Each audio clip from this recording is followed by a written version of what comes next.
Chat. Hello, chat. It's been a little bit. How we doing? Well, I gotta pull this up. How we doing today? How we doing? I'm actually pretty tired. But not like in a bad way. Just in a like, oh man, I'm tired kind of way. And I got enough sleep last night. Everything's fine. It's just one of those days, you know what I mean? One of those weeks, really, even though it's just the beginning of the week. But how are you guys doing? I have yet to, I was supposed to finish, like, 2 videos at this point in the month, but pain, you know, it's just the way it is, but at least the Party Crashes video is done. Still got a Red Falcon one, and I also told Nick I'd do a video for him, and I have not started it yet, so, I'm doing, you know I am. Hello, Django. Oh, sorry, something was blocking it. It just said Jengoy. That's it. Hi, Inez. Long time no see. Hi, Rose. Hi, Lilies. How we doing today? Nice and chill stream today. We can decide on what video essay we want to watch as well. Wait, this song's a banger. Sorry, I forgot Peach Gardens is actually this good. You drew your mom bald for her birthday. That's psychotic. Oh, you're sick. I'm sorry to hear that, Inez. Overall, hope you're doing alright. Oh, I gotta find... Oh, Falk DM'd me as well. Be busy tomorrow. Yeah. Well, let me respond to this.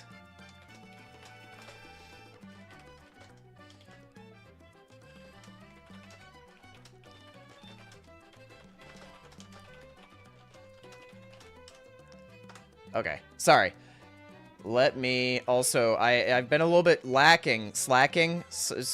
I've been slacking on the cat gallery. I haven't been slacking on the cat gallery in terms of the colony members Discord, which if you haven't become a member, and if you want to become a member, you get like free cat images there. But let me actually pull that up.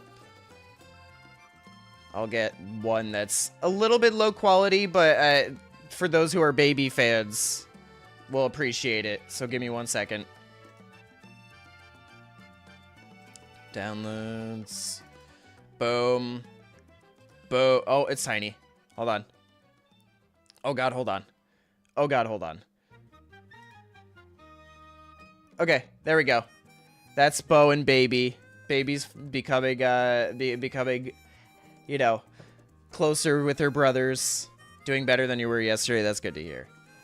Hello, Squirtle.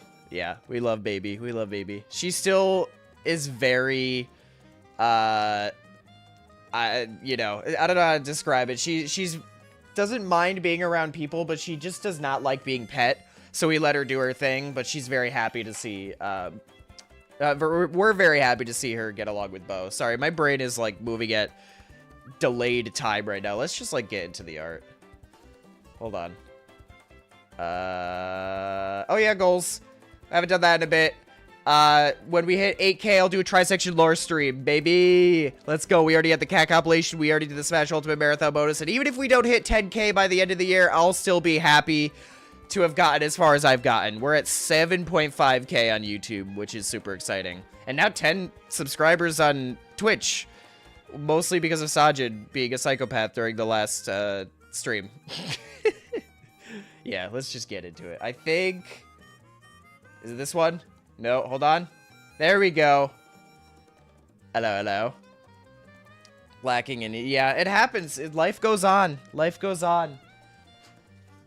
The server did happen, yes. If you're a member or a Twitch sub, you can join the server if you would like. And even if your subscription is lost, you just won't have access to the membership stuff, but you still have access to the server, technically. Yeah, I got a peach crowd. So I'm trying to do a Trisection background right now.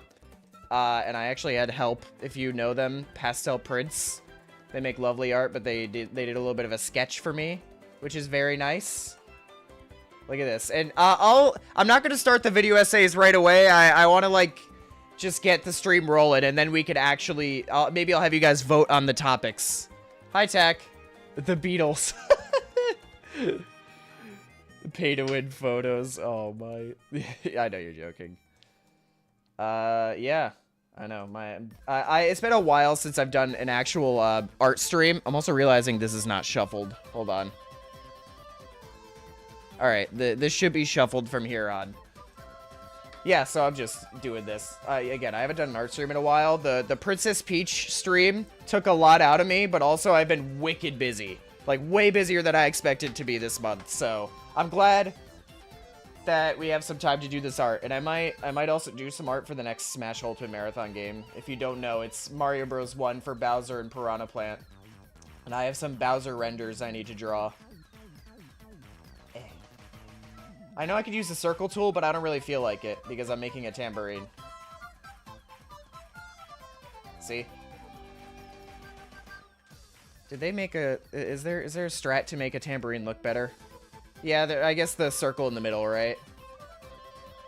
Dude, banger, though. How is Mushroom Gorge actually such a banger? What do I want to do here?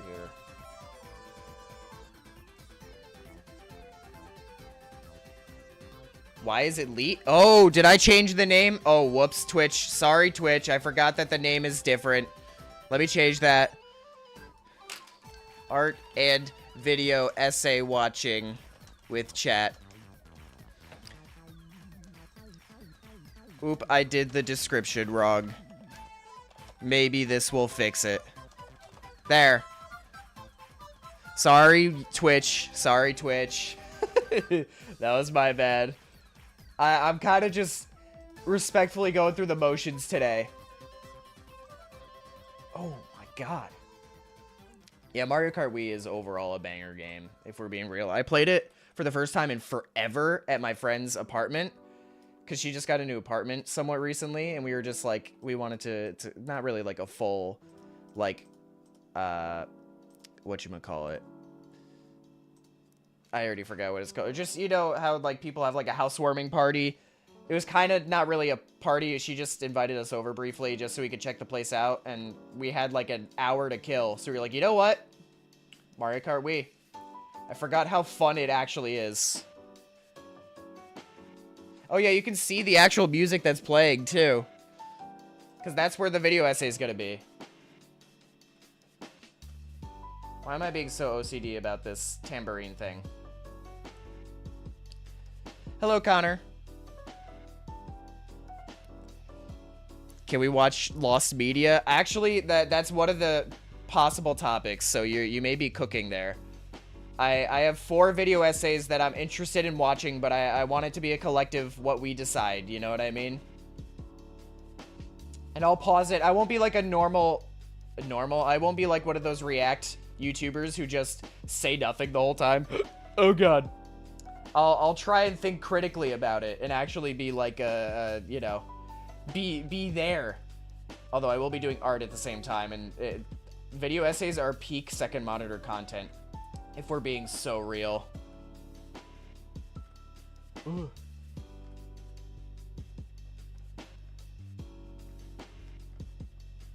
This looks like a flower, dude. I'm sure color will fix it. I feel like the gray makes it look not as much like a tambourine, but it'll line up with the rest of the background. Oh, it looks like this symbol is gonna be massive. There we go. Tambourine! Yeah, there's a Queen poster there. I feel like Garrett doesn't give me Queen vibes, though, is the only thing. But I may still do it anyways. I think that's Queen, right? I'm not crazy? Because I know that this is, oh my god, what is it called? Abbey Road, I think. Yeah, it's Abbey Road. I had to think about that for a second. Do you use a mouse? No, I don't use a mouse to draw. Oh my god, imagine if I used a mouse to draw. That'd be absolutely diabolical. Alright, maybe it's time to do the vote. Let's see. Okay. This is so stupid. Alright. So we have 4 video essays that I would like to watch. Can you do the tambourine roll thing with your thumb? Only a little bit. Wait, oh, actually, okay. I think I told this story last time. I'm gonna tell it again before I do the video essay thing. I keep accidentally clicking on Marin's thing. I don't think I've told you the story, Marin. I had a teacher at high school called Mrs. Wiener. Well, she wasn't really like the real band teacher, but she was like a percussionist. So she helped out with the percussion section. Can the shift button work for me, please? Hello? There we go. And she had an unbelievably old, tambourine. Like an insanely old tambourine. And she had us play it and try to teach us how to thumb roll, but the problem was that she would lick her thumb every single time she would thumb roll. So everybody did not want to touch that. Nobody wanted to touch that, as a matter of fact. So we made it oh god, we made it a challenge. It's so horrific thinking back now. Because we did a little bit of marching, but not like real marching, just like a parade, you know, in a straight line. And, oh god, because we were trying to make sure that nobody would drop a stick, a drumstick more specifically, if the first person who dropped a drumstick would have to lick their thumb roll on that tambourine, and then lick their thumb again. And nobody dropped a drumstick, so that, you know, thinly, I don't even think it was thinly veiled, just very much a threat.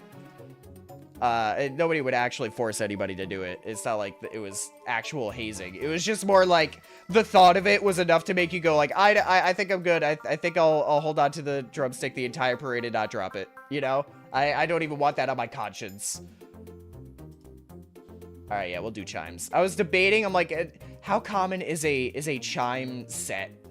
Chime set in the background, but you know what? I like the vibe. She put a lot of effort into it, so I'll do it. 1 second. The proportions I changed a little bit. You draw the Crashers instead of the Beatles? Oh my god, yeah. Actually, Nick would love that. Are you kidding me? Somebody has probably already drawn that, if we're being so real. Oh, I haven't even... Okay, yeah, you know what? I'll yap a little longer before we do video essay. I guess this is semi-spoilers, but if you're an executive member or Twitch sub, you've seen a little bit of behind the scenes on the next Trisection full episode I'm working on. And I got Vern to do a background character, which is super fun. And I didn't realize, you guys should totally check it out. I'm not sure exactly where, but he shared me the Bible for it. He's creating his own web series. I don't think it's like out yet, but I think he's shared art, if I'm not mistaken. Like, he's making his own thing. So I do recommend it. Like, from what I've seen in the Bible, it was really cool. Because we shared some notes on stuff like that. So, highly recommend that. I forget what exactly it's called, but I have access to the Bible that I will find the time to like properly read through it. I just mostly looked at the art and the like main things of the section. I can't draw a circle. I can't draw a circle. You know what? It's triangle. Now it's a triangle. Nope. Can't even draw a triangle. There we go. That'll do. You should draw a backtrack instead of the Beatles. Marin, when you're cooking, you're cooking. I hope you appreciated the most recent short with Magikarp Jump. For those who are unaware, Marin had a Magikarp Jump hyperfixation. Actually, you know what? Maybe I should. I kind of like the idea of it being a little sloppy, you know? Did we already listen to this? I don't even remember. It's okay, I like the song. But I feel like sloppy will make it last. You know what? Whatever. We're running with it. We're running with it. You drove by a dam? I'm proud of you, I think. Oh, I'm the princess of the colony. Well, what happens when I play Bowser's game? Am I the villain of the colony? Or am I just all of the above of the colony? Go. Okay. Mario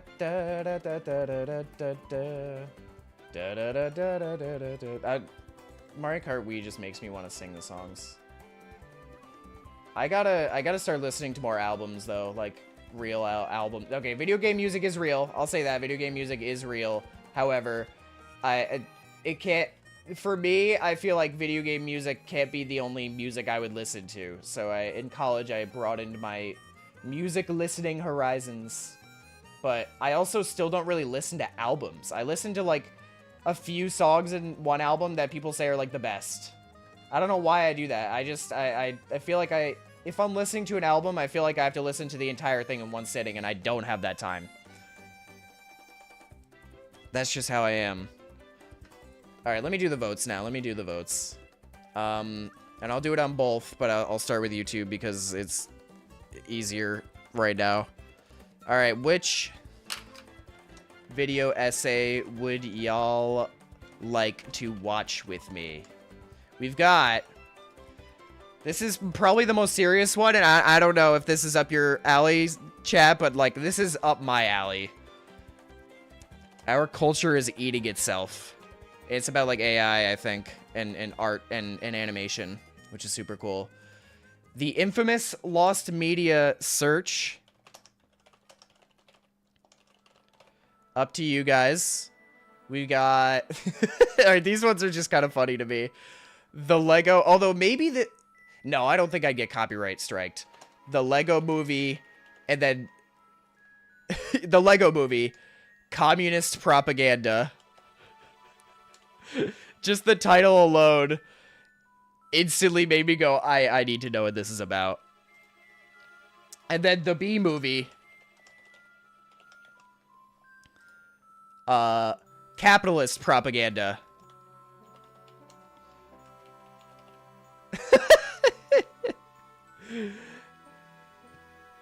Hi, Gaddy. Hi, Embrew. I'm doing good. Let's watch let me do the poll on whatchamacallit on Twitch as well. Which video essay would you like to watch with me? Our culture is eating itself. Oh. Alright, I don't have a lot of space. Culture is eating itself. We've got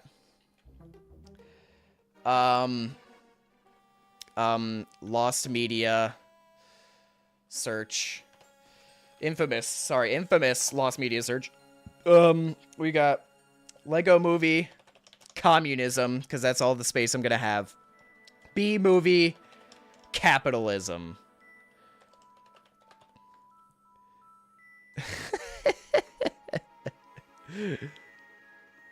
Okay. Oh my god, B movie is winning on YouTube right now. B movie is winning by like a large margin. I'm gonna have to like try and find the in-between between YouTube and Twitch. Did you watch K-pop Demon Hunters? I never watched it. I'm not saying it's out of the realm of possibility. It's just that like the time is kind of past right now. We were definitely planning on watching it for Backtrack because Joey loves that movie. So again, not saying it's out of the realm of possibility because we have a good idea for it. But I said I don't want to spoil the idea, but it's also like we're all quite busy. Hopefully, Joey is working on VR chat. Charlie, actually, technically Charlie's working on a short right now, but soon he'll be working on an episode of the podcast. And once we record the next Backtrack Wars, which is soon, I will be working on that before the year ends. Maybe that's a hint. Maybe it isn't. You never know until it's too late. I love watching Joe watching get cucked by an anthropomorphic Seinfeld bee. Who doesn't love that? Who wouldn't love that? Ooh, see, Twitch is looking for lost media. But there's a lot of B-movie. There's a lot of B-movie votes. I think it's, let me see. It would be 1, 2, 3, 4. So it's 5 for B-movie, 2 for lost media. Actually, 5 for B-movie, 2 for everything else, except for Lego movie. Lego movie, apparently nobody likes Lego movie communism.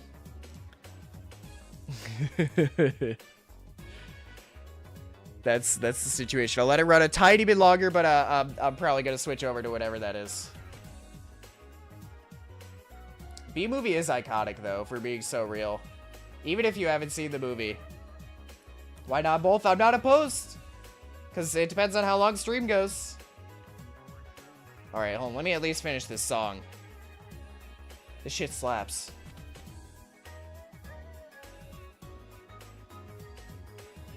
Ooh.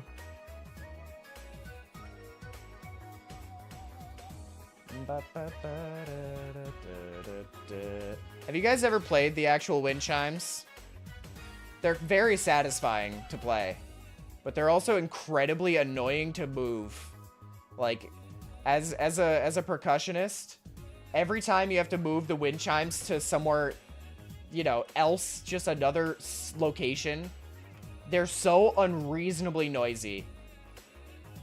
No matter how slowly you move, there is a strat, and it is just clamping it with your entire wingspan. That's the strat to mute it. But it looks stupid.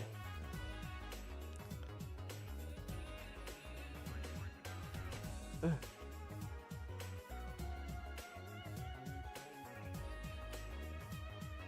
There we go. And then we do, I'll make this one more still. Yeah. Alright, seems like B-Movie is going to be the victor, but if we have time for Lost Media as well, we'll do that. Because I have been interested in watching that as well. Animals are way better than people. I don't judge her for preferring the Bees Company. Yeah, I guess the strange thing about it is, you know, the aspect that, like, Barry B. Benson finds her hot as well. I think that's what's really strange, because the like, in terms of, like, having the company of an animal, sometimes it is just better than a human being. Human being? Bee? Alright, let's watch it. B-Movie, capitalist propaganda, created by... Oh, okay. Hold on. Oh. Okay, hold on. It's only 15 minutes, dude. Yeah, that's not long at all. Now, I really am trying to, like, wrap my head around how it could possibly be about capitalism, however. Like, truly. Like, genuinely, how could it possibly be about capitalism? Is it, like, the... I don't even know. Like, I was about to say, is it about, like, the judicial system and crime? And I don't know. I don't know, man. We're just gonna find out. Let's just see, and let me know if you guys could hear this. The movie is rubbish, packed to the thorax with nonsense and painfully mediocre.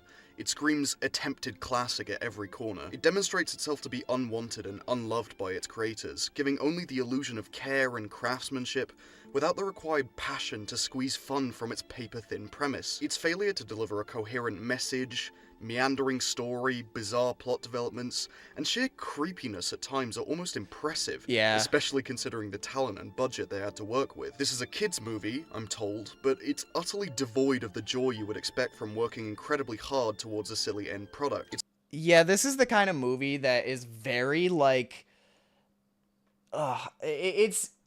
It doesn't know what the audience is supposed to be, because I don't know if you guys have ever seen Seinfeld. It's a good show. What people's opinions on Jerry Seinfeld are a different story, but like the show itself, I think is a good show. It is certainly not created for kids. I wouldn't say it's impossible for a kid to watch it. It's not like it's rated R or anything, but like, you know what I mean? Like, there's just something about it that just does not really, I don't know, man. I don't know. Also, I'm struggling on this guitar right now. Yeah, it's a very strange movie to exist in the first place. So there's no wonder that it's a meme. It's light-hearted in tone, sure, but that doesn't mean it stands up to the task of capturing children's imaginations. Although a literal B-movie probably sounded hilarious when first pitched, the execution is awful. The script I is didn't awash dislike with the boring movie when I was a kid, B-puns though. and supposedly self-aware dialogue that never reaches beyond a surface level, and the absence of structure and limitations rob it of any potentially deep observations. I found it groan-worthy most of the time, and the occasional laugh never came from jokes that both children and adults can share. The movie demonstrates that the ability to make... Sorry, you know what? Yeah, let me do this. Currently watching B-movie capitalist propaganda by, who's this guy? Max Munich. Check that guy out. And we will put that there. Yay! When B-movie backtrack. I feel like it's almost a movie that we shouldn't even bother to watch because it's such a meme. You know what I mean? All right, let's continue. Jokes does not constitute a sense of humor. Jerry Seinfeld in the lead role was an abysmal casting choice. Yeah, no, he sucks. Oh, that is one nectar collector. His premier quality of being a funny man really doesn't shine here. His don't give a shit line delivery and lack of zeal for the role makes it, quite simply, a sad watch. He's also not very funny, as if he's performing even for though his he's a TV comedian. show. This isn't a good fella. This is a bad fella. You can tell he's relying heavily on his How old resume is this to movie? see the movie through. Nearly all of the famous actors give terrible performances. When was this movie? I'm gonna look this up right now. That's a good question. When was the... I spelled was with a Z. B-movie. 2007. Oh my god. Wait. October 25th, 2007. It is almost the B-movie's 18th birthday?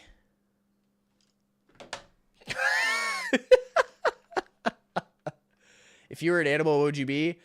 I feel like we've asked this question before. I feel like... Wasn't it fox? The idea was probably like a fox or something. It's a complete hodgepodge of a cast. Expensive for the sake of being I could take expensive. otter, I could take lion. It lacks any kind of cohesion. But I'm Oprah not Winfrey's large, talent so clearly probably does not not a lie in lion. voice acting. Moreover, it's a blatantly, and then this happens kind of story. When you watch a good movie, you form expectations about what's going to happen next that are subverted over the course of the film. Yeah. The plot should be a pleasant surprise. With this avant-garde masterpiece, you're never even given the opportunity to form expectations before the movie just makes up some stupid bullshit and continues unabated. Almost done. Almost. Okay, what does this have to do with capitalism? He is Truly. here. I sense it. The storyline is as illogical as it is difficult to follow. None of the stupid. events feel like an organic consequence of the premise, and yet you're never surprised either. Barren, unexciting, and devoid of love, The Hive isn't the visually diverse, bustling mess it could have been. It opts for suburbia as this animated B story's main setting. The fact the Bees use cars highlights the lack of willingness to look beyond established norms or act with imagination, simply grafting middle-class American life onto the setting. There's a refusal to be inspired by any other cultures or styles that results in the movie being a homogenous slop that only passes as fun on an uncritical first watch. The logic behind its universe is there in that it implies worldliness and therefore invites comparison to reality, though this is born of laziness. Okay, that's a really strange thing to think about. How so the bees, who are universal insects, right, are actually living a capitalist lifestyle.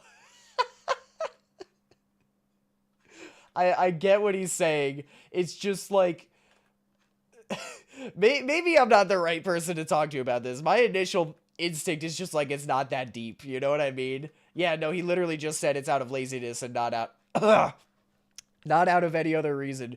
But that's really funny. What Trisection backstrat are we doing? It's for the one that it's a short, not the full thing. Oh, ew, bot. Killing the bot, ew. Where's Twitch? Everybody point and laugh at the bot, because the bot is dying right now. In game. Banned. Yes, it is Garrett's room.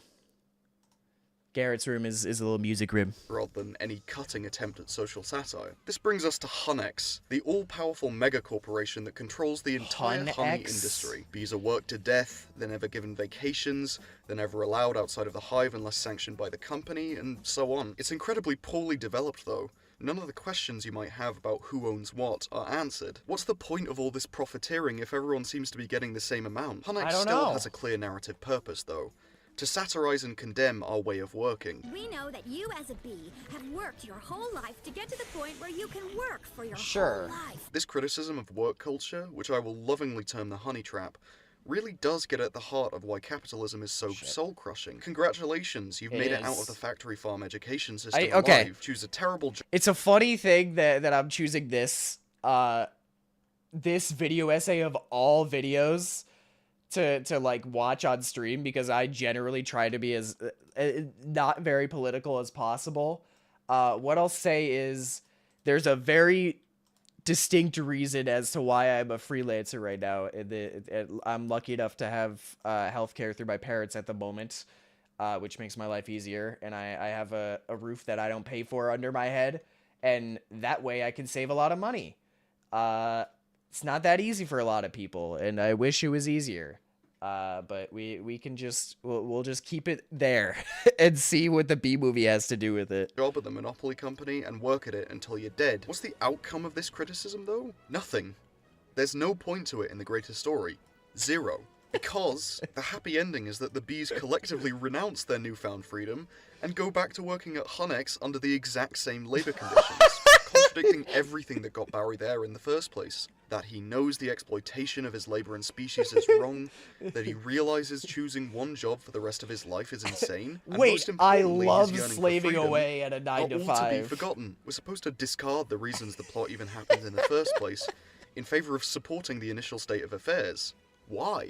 Because the film argues that workers being legally entitled to the fruits of their labor makes them lazy, decadent, and unfulfilled, thus leading to the complete breakdown of the environment and therefore the end of the world. Functionally, a pro-exploitation message, and derived from the talking point that collective ownership of the means of production leads to no work being done at all, B-Movie says no middle ground exists between complete corporate rule and death by excess. Hey, wait a second. Doesn't the Western honeybee have a lifespan of only 30 to 60 days in some... Oh my god, hold on, I see it. Would it make sense for the hive to be more of a dictatorship or cult rather than capitalistic? You're expected to follow in the footsteps of everyone else. I guess if there's a queen, right? The bee movie didn't have a queen, dude. The bee movie never had a queen bee. Sajin, what? You heard the B movies now age of consent? You're despicable. Also, that's not even true, okay? In 5 days. You sound like the Joker from that one Joel Haver short. You diabolical person. Oh, you an old man. That's what I'm saying. Oh my god. Also, I saw Garrett was a teenager once. I haven't written the script or anything, but I do have an idea for an episode of Garrett and Briggs when they were younger. But that would require getting new voice actors and also younger voice actors, which would be not easy. Because I don't like child labor. I'm going to be honest. Maybe that's a hot take. I don't know. Speaking of labor... giving no time for the environment to get to the state it's in before all the characters die, you're really not supposed to turn your brain on when watching, which is shown through the incredibly surface-level universe that exists only for the plot. Even after the environmental collapse, New York taxi services and flights are still operating as normal, and nobody seems to care, because we're not following... Yeah, the fact that the entire society, the entire bee society, or just basically upended regular society in this world is kind of insane. I feel like if humanity learned that bees are sentient, they would just wipe them out, even though that's a terrible idea because bees are really good for the environment. The setup to its logical conclusion, we're throwing away rationality to serve the story. For instance, in the graduation ceremony scene, Barry and Adam get there by bee car, but there aren't nearly enough parking spaces to accommodate every bee that showed up. Assuming no alternative transport systems, it's impossible that this event would not require an enormous car park. While it's a fairly inconsequential detail, it nonetheless points to the lack of care being put forward. Why should we give a shit about anything in a movie if the movie doesn't even give a shit about itself? As for the characterization... That's fair, it's a true point. It's clear the movie tries to portray the relationship between Vanessa and Barry as endearing. It failed. Everything about it is inappropriate, disturbing, and awful. They seem to be a comparable age relative to their life. Okay, but Vanessa is kind of bad if we're gonna be honest. So maybe Barry B. Benson is onto something. I don't know. That's just my humble opinion.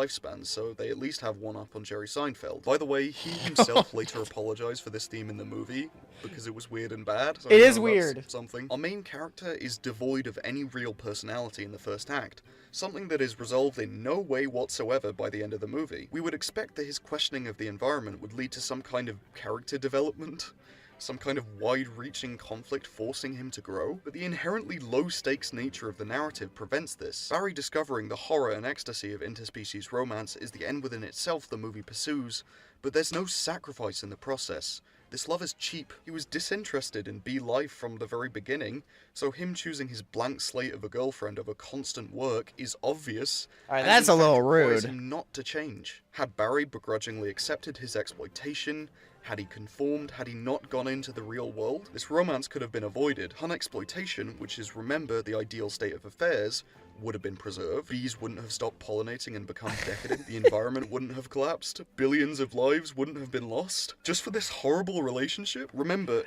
This is so... Why is this hurting my brain? I think it's just the fact that I'm trying to think deep about the goddamn Bee movie. It is interesting to me how... it's... Because who wrote this movie again? Was it actually Jerry Seinfeld who wrote this movie? Jerry Seinfeld. No, hold on. Bee movie writers. Or writer. Yeah, Jerry Seinfeld. And who wrote Seinfeld?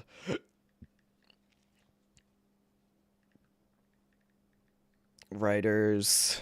Yeah, Jerry Seinfeld. Oh, Larry David. Interesting. Yeah, they love their silly little commentaries on capitalist society. Seinfeld is very much like that. Now that you really think about it, it's just in the lens of something not stupid. Respectfully. Why are a human and a bee in a relationship? Because Jerry Seinfeld wanted to see it on the big screen. Why did you draw a realistic bee? Wait, you're drawing me as a realistic bee? I do kind of want to see how that looks, though. Or you could draw me in, like, Wario... Hold on. Wario's bee suit. Why did I looked up Wario bee, and the first thing that was supposed to come up is Wario beef and pork. What? I'm talking about, this. Draw me in, like, a Wario bee suit. I love that fit so much, even though it looks terrible on him. Oh my god. He doesn't sacrifice the environment for love. He accidentally destroys the environment because the lawsuit was a horrible mistake. To say the plot is artificial is a grave understatement. It has to surgically remove Barry from his place in the world and smear him across Vanessa to secure a happy ending. Humans have essentially no agency whatsoever, acting merely as pawns for the plot. Vanessa is pretty and nice, and that's it. Where's the clash of personality that makes us emotionally invested? No, that is a good point. Any tension whatsoever because only the illusion of consequence is given. We are given ex machina after ex machina. None of the alleged close calls feel like it whatsoever due to the lack of attention being paid to pacing, plus the tone being so ostentatiously goofy makes it impossible to really engage with it as a viewer. Is there any time when Barry does something smart to get him and his friends to safety? This creates the effect of the movie feeling like it's being driven by some external force.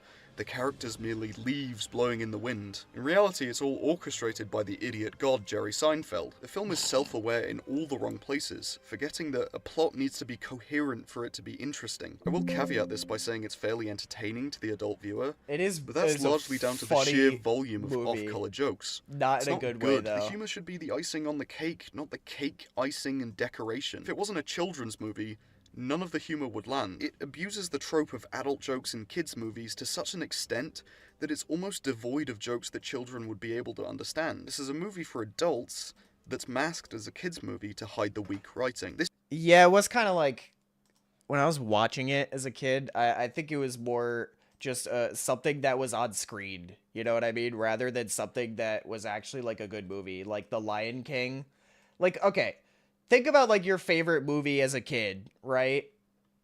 And think about, did it actually have substance, you know? Chances are it probably did, because if it was a good movie, then it had substance.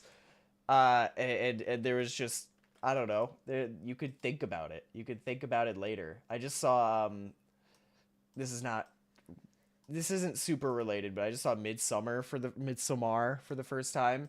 That movie kind of fucked me up in the head, and horror movies don't usually fuck me up. So like movies like that are movies that really just kind of like, whoa, you know, they make you think about them after. If you think about a movie afterwards, the movie probably did a good job. That's just my, like, obviously it is more deep than that, but on a surface level, a movie like this is just like, dude, come on. Yeah, The Incredibles. The Incredibles is an incredible movie. And it had like a point to it, you know? This is exemplified by the B. Larry King segment, possibly the laziest decision in the whole movie, and that's saying something. The idea for this scene started and ended at, what if we got Larry King in this movie? And the thinking stopped there. What's a child gonna enjoy about that? The reliance on references is present throughout. The cover of Here Comes the Sun is ear-bleedingly poor, overproduced, and steals everything that makes the original song so heartwarming for an emotionally manipulative ending. Animation is an artistic medium with almost limitless potential. Though due to its expense and laboriousness, it must work within a lot of restrictions. B-Movie's budget of $150 million gave almost infinite scope of imagination to the film. $150 million was its budget? Are you actually serious right now? This isn't even about capitalism as a criticism of the films. No, you're actually so right, though. It feels like it's more about the movie than the capitalists. I have a feeling, because the other thing was the communist propaganda thing. So I have a feeling that his communist propaganda video was really good, and then it did well. So he was like, but what if I made another one? But capitalism. And in a way, he's kind of right, but it's also, I see what you're saying. It's also like, yeah, he's just kind of critiquing the movie, and that's the video. K-pop Demon Hunters, I only watched once, but I think about it every day. Hey, Based. Review that shit on Letterboxd. Makers. It's clear, though, Seinfeld just wanted to fart around and make a bunch of B-jokes. A massive insult to the hard-working animators in particular, who had to toil making this crap. Important though it may have been to your childhood, kind of funny. It's difficult to defend the end product artistically, at least to me. Fair. Product truly is the word for it, little more than a commodity to be bought and sold. It doesn't feel like a labor of love, it feels like money made this film. B-money is mentioned twice in the movie. What do you think he makes? Not enough. I'm not reading all that. That's like a lot of movies nowadays. That is a lot of movies. Just in general, it's like Marvel, for example. Once Marvel stopped doing Endgame, I think there are still some good movies, but like it started to become more like money rather than the artistic integrity of that. And you know, AI right now. There's the very first like feature film that's AI is supposed to release this year, which is despicable, but that's the direction the world's going right now. I'm not saying it's a good thing, but it goes in waves, I think, in my opinion. The way I see it, people find ways to cut corners, and then once they realize, well, it's kind of hard to explain. Some people learn how to cut corners. Like, let's talk about traditional animation, like real traditional animation versus what I'm doing now, which is like kind of traditional, but like digital still, right? It's a lot of people would think that digital, when it first came out, digital animation was kind of a slap in the face in old like movies, like old Disney movies were beautiful. And it really is to the point where it's not even that the technology is the problem, it's the way people are using it, you know? Because I grew up being able to do animation with technology, and I am somebody who does not like AI, and mostly because it steals from other artists, but also it's a matter of just quality, you know? It's there's a literal term called AI slop, and it's disheartening to see it like that. But I have a feeling, I'm not saying it's right or wrong, but I have a feeling people in the future will be using AI more often as the paintbrush, not as the artist. I think that's where a lot of the difficulty lies here, you know? Pretty sure you've seen the Lego Movie one, and it was actually decent. Yeah, we could watch it some other time, but I think once this one's done, we'll probably watch the Lost Media one. Why don't you use the stairs? Your father paid Despicable good with money for a... those. The latter implies Wait, no, Despicable? No, not Despicable Me. It's... What is it? I think it's just called, like, Creatures or something? Creatures, AI movie. It's called Critters, but with a Z at the end. Critters. Yeah, if you want to look it up, like the trailer, it's unfortunate. I just called it a despicable thing. the father has control over the family's funds, or is at least the one making major financial decisions. This is inseparable from the fact that B society is heavily gendered. Barry's mother is never once implied to have worked. Strange, considering they talk a lot about his dad's occupation being a stirrer. The fact that the system of money is so undeveloped is because they cannot take it to its logical extent. I'm like pretty sure that the parents are like maybe in the movie for 4% of the movie probably. Without the whole thing falling through the floor, why would Bs need or want money at all? For BVs? For nicer cars? For luxurious stairs? Of course, money is only mentioned in passing, but its presence points back to the aforementioned issue of the utter lack of creativity present here. Money only exists for the Bs because money exists for us. They could have had a sprawling B culture with ways alien to us, but also understandable. But no, B corporation, B gender, B car culture, B military-industrial complex. I don't the movie think it's has an this deep. I'm just gonna be extraordinarily real. 1950s understanding of reality. The technology they have, the assigned gender roles, the work ethic. It's here when Jerry Seinfeld's dictatorial control over the project becomes clear. This is his vision, and his vision is god-awful. He knows how to make a comedy show that used to be funny, but his imagination ends there. His lack of experience He didn't led even him to- say comedy show that is funny. He said used to be funny. That style, I think it's pretty funny. It's not the best show I've ever seen, but it was pretty funny. It was one of those shows that like got funnier the more you learned about the characters and the world. Even though it's like the real world is a sitcom, but it's one of those things that I'm sure like Friends. I've never seen Friends, or I've seen episodes, but I've never like actually watched Friends. Stuff like that. Create something safe.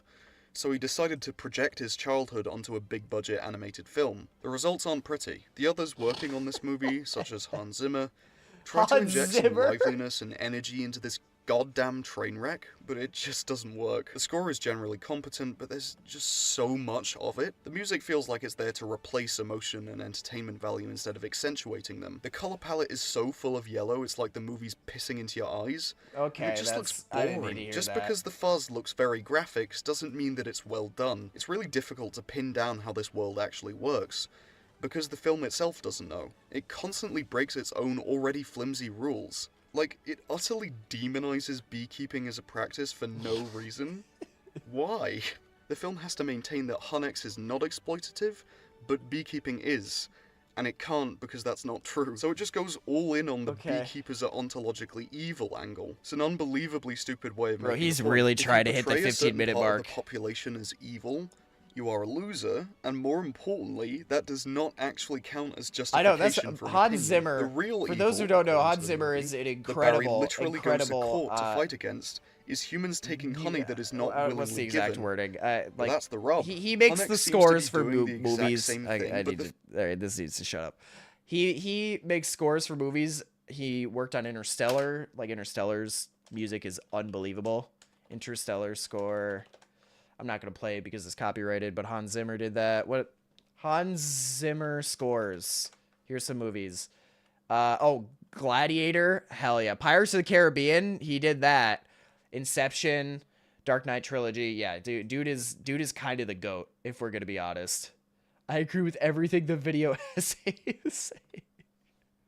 Film pulls out the Hi-ass utterly rap. insane trump card of being worked to death is completely optional, actually. worked on a Mr. Barry Beast can just video? fuck off out the hive with the Holy caveat shit. that he is given permission by the military. Therefore, it seems like bees are straight up willingly choosing to be worked to death. Since they produce more honey than they need, it's fine that humans take some for themselves, right?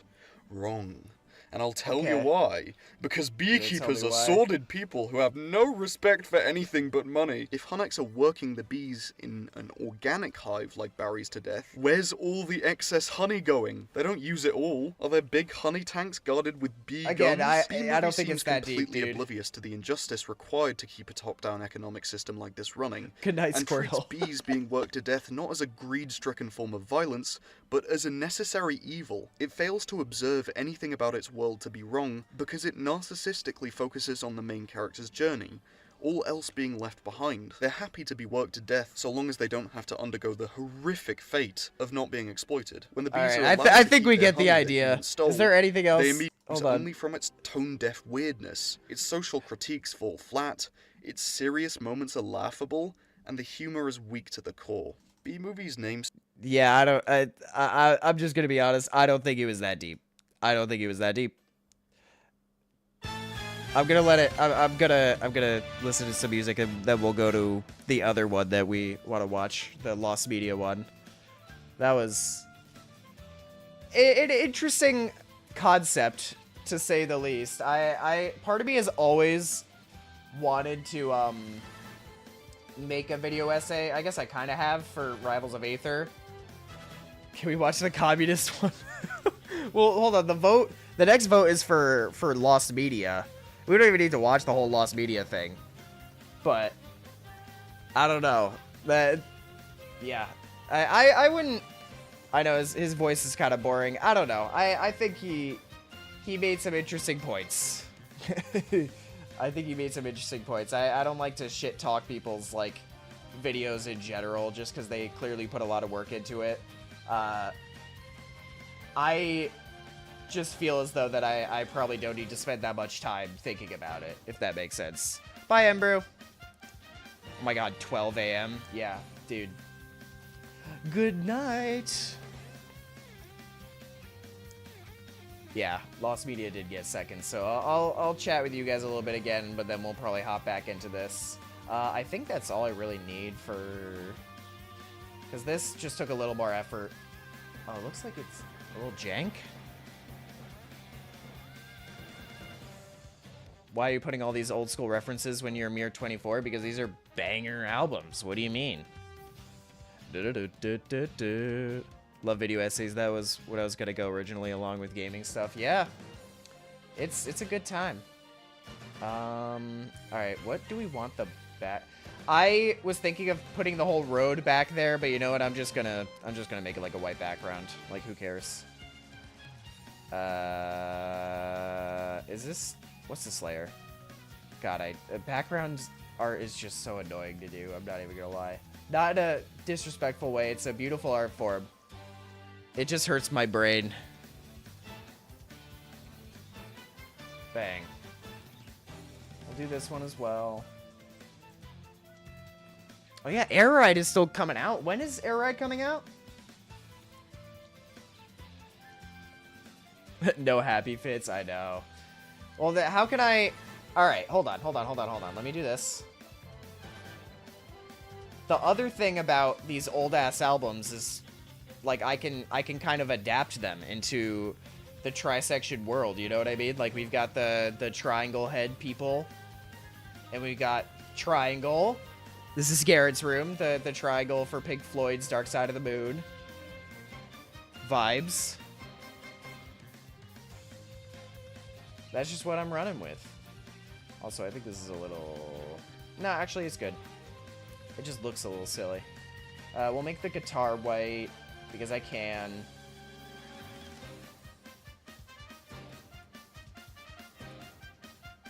Uh-oh.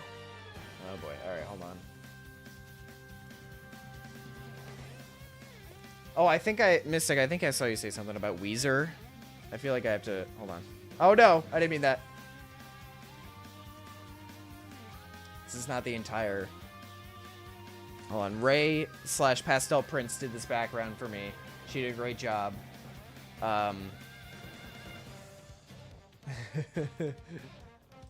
This is the full sketch for the background. And if you look really closely... Beezer. Not Weezer. Beezer. Okay, let's do this again.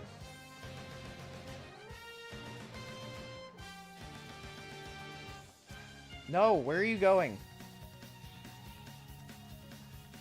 God, I'm not used to doing art and then also trying to, like, think about the video essay, though. That kind of, like, maybe it was also because it was about the B movie and I don't really care about the B movie. I want to know, hopefully the lost media thing, my only, like, worry about, video essays is if something, like, not stream friendly shows up. But I feel like if it's on YouTube, then unless it, like, has a specific, like, rating that it would warn the viewer about, right? I feel like it wouldn't show up on screen. Maybe I'm imagining things. I don't know. I'll make this white. I feel like Garrett's room would not have a crazy triangle background.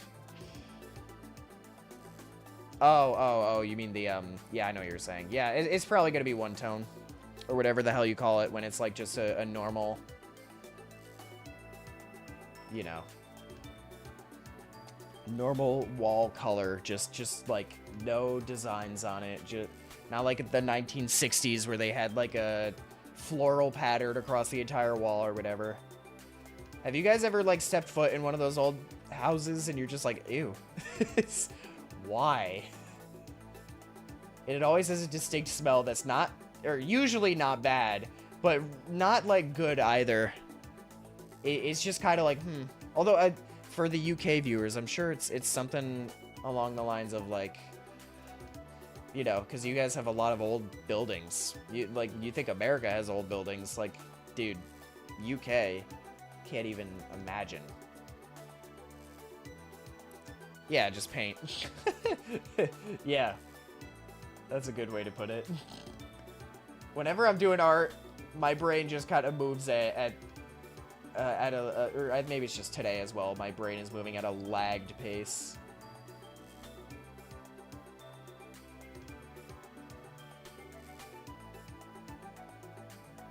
All right, that should be good. It looks a little silly for a tambourine. Maybe I could, I'll go back if it really bothers me. The 80s, 60s, whatever. I don't know if this is related or not to the lost media thing, but the person who found MAMF, what is that? Helped me find Bandersnatch in some of the dubs. MAMF? MAMF.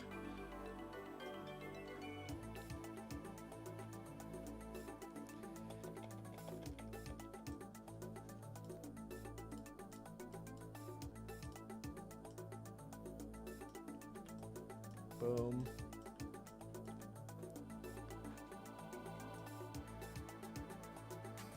Boom.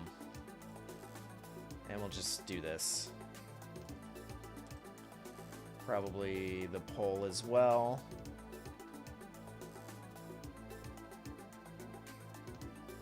Oh yeah, for those who have Legends ZA. What? Wait, what? Tack? What? What? He needs to send me a clip right now. He lost his mind. All right. Do I get? I guess I'll put it on screen. Now I have to know. Oh God, what is he sending right now?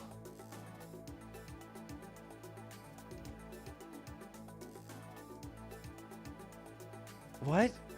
Okay, hold on.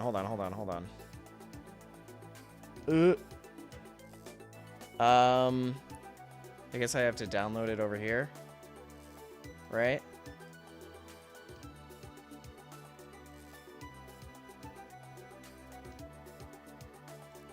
What is this title? Hold on. Stop pushing me. You can push the car? I'm driving, bro. Press E. What? Oh wait, I'm here. Holy shit. You killed someone. You killed. Yep, you killed Session. You come here, Session. Wait, I'm so confused. What the hell just happened? I'm Yeah, driving, you bro. press E. Okay, his sound effect is really good. You killed someone. You killed. Who is that? Who are the other people there?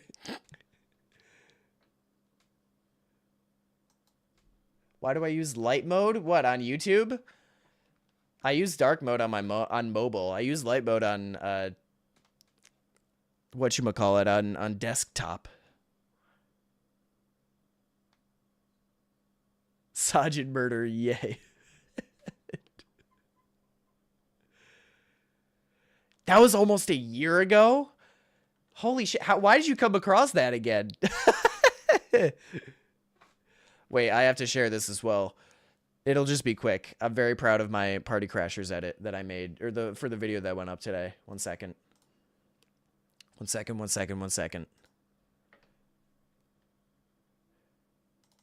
I'm very... Fucking. No, you have to react like you're dying. Okay, fine. It's so simple. And yet I'm so proud of what I've created. Oh, that's good. Yeah, I was also wondering, I was like, what you played Lethal Company recently? Like, nobody's really playing Lethal Company right now. Interesting. Sorry. Alright, do we want to watch whatchamacallit now? Do we want to watch the Lost Media video? The infamous Lost Media search by Blame It on Jorge. Oh, sorry, I forgot I still had that up. Hold on. The thingy. Currently watching the infamous, I already forgot what it's called. Lost Media search by Blame It on Jorge. That's how you spell it, right? Yeah. You've never played Lethal Company? It's a good game, Chris. I do recommend it. I'm just also kind of over it, if that makes sense. Alright. Alrighty. Let's fetch that.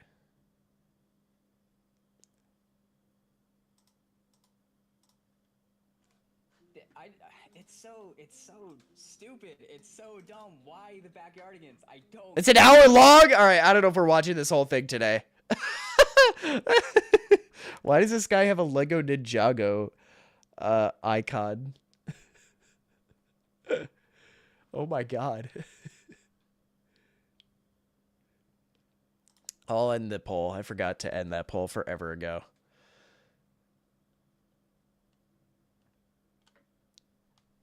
Lost Media and searching for it is so peak. Okay, alright, let's see. I just think of like deception, annoyance, like despair, like frustration, like a little bit of anger, just awfulness, just...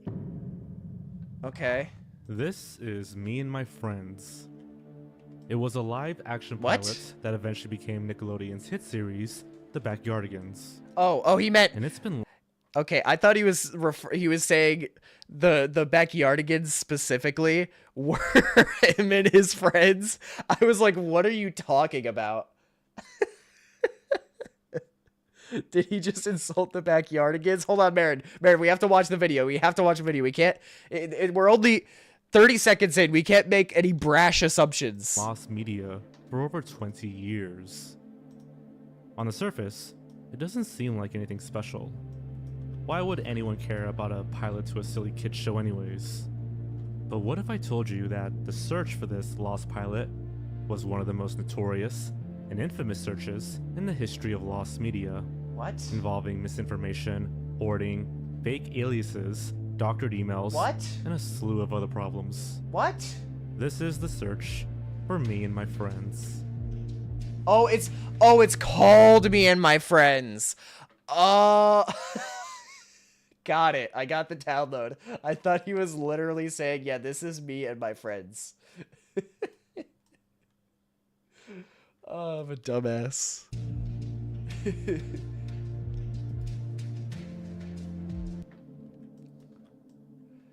Yeah, so he wasn't making fun of the Backyardigans. He was making fun Before of we can me talk and my about friends. one of the craziest searches in lost media history, Sorry, homie. there's some...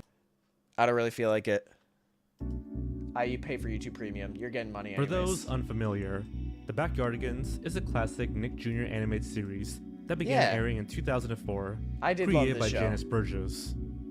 It features 5 friends, Uniqua, Pablo, Tyrone, Tasha, and Austin, who partake in fantastical adventures in their shared backyard. I love Pablo. The show that we know is brightly colored, CGI animated, and filled with music and dancing.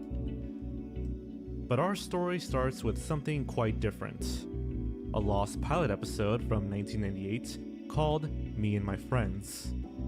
When was the Backyardigans? Like, specifically, like, when did the actual show air? Backyardigans airing.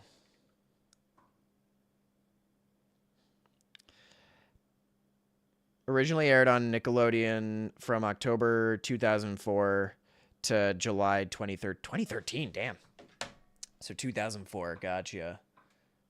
He did. Oh, he said it. Oops. My bad. This lost pilot was not animated I at was all. drawing. It was actually filmed in live action at Nickelodeon Studios in Orlando, Florida. That sounds using terrifying. full-body puppet costumes. It's kind of like Five Nights at There Freddy's. was only one photograph available online for years.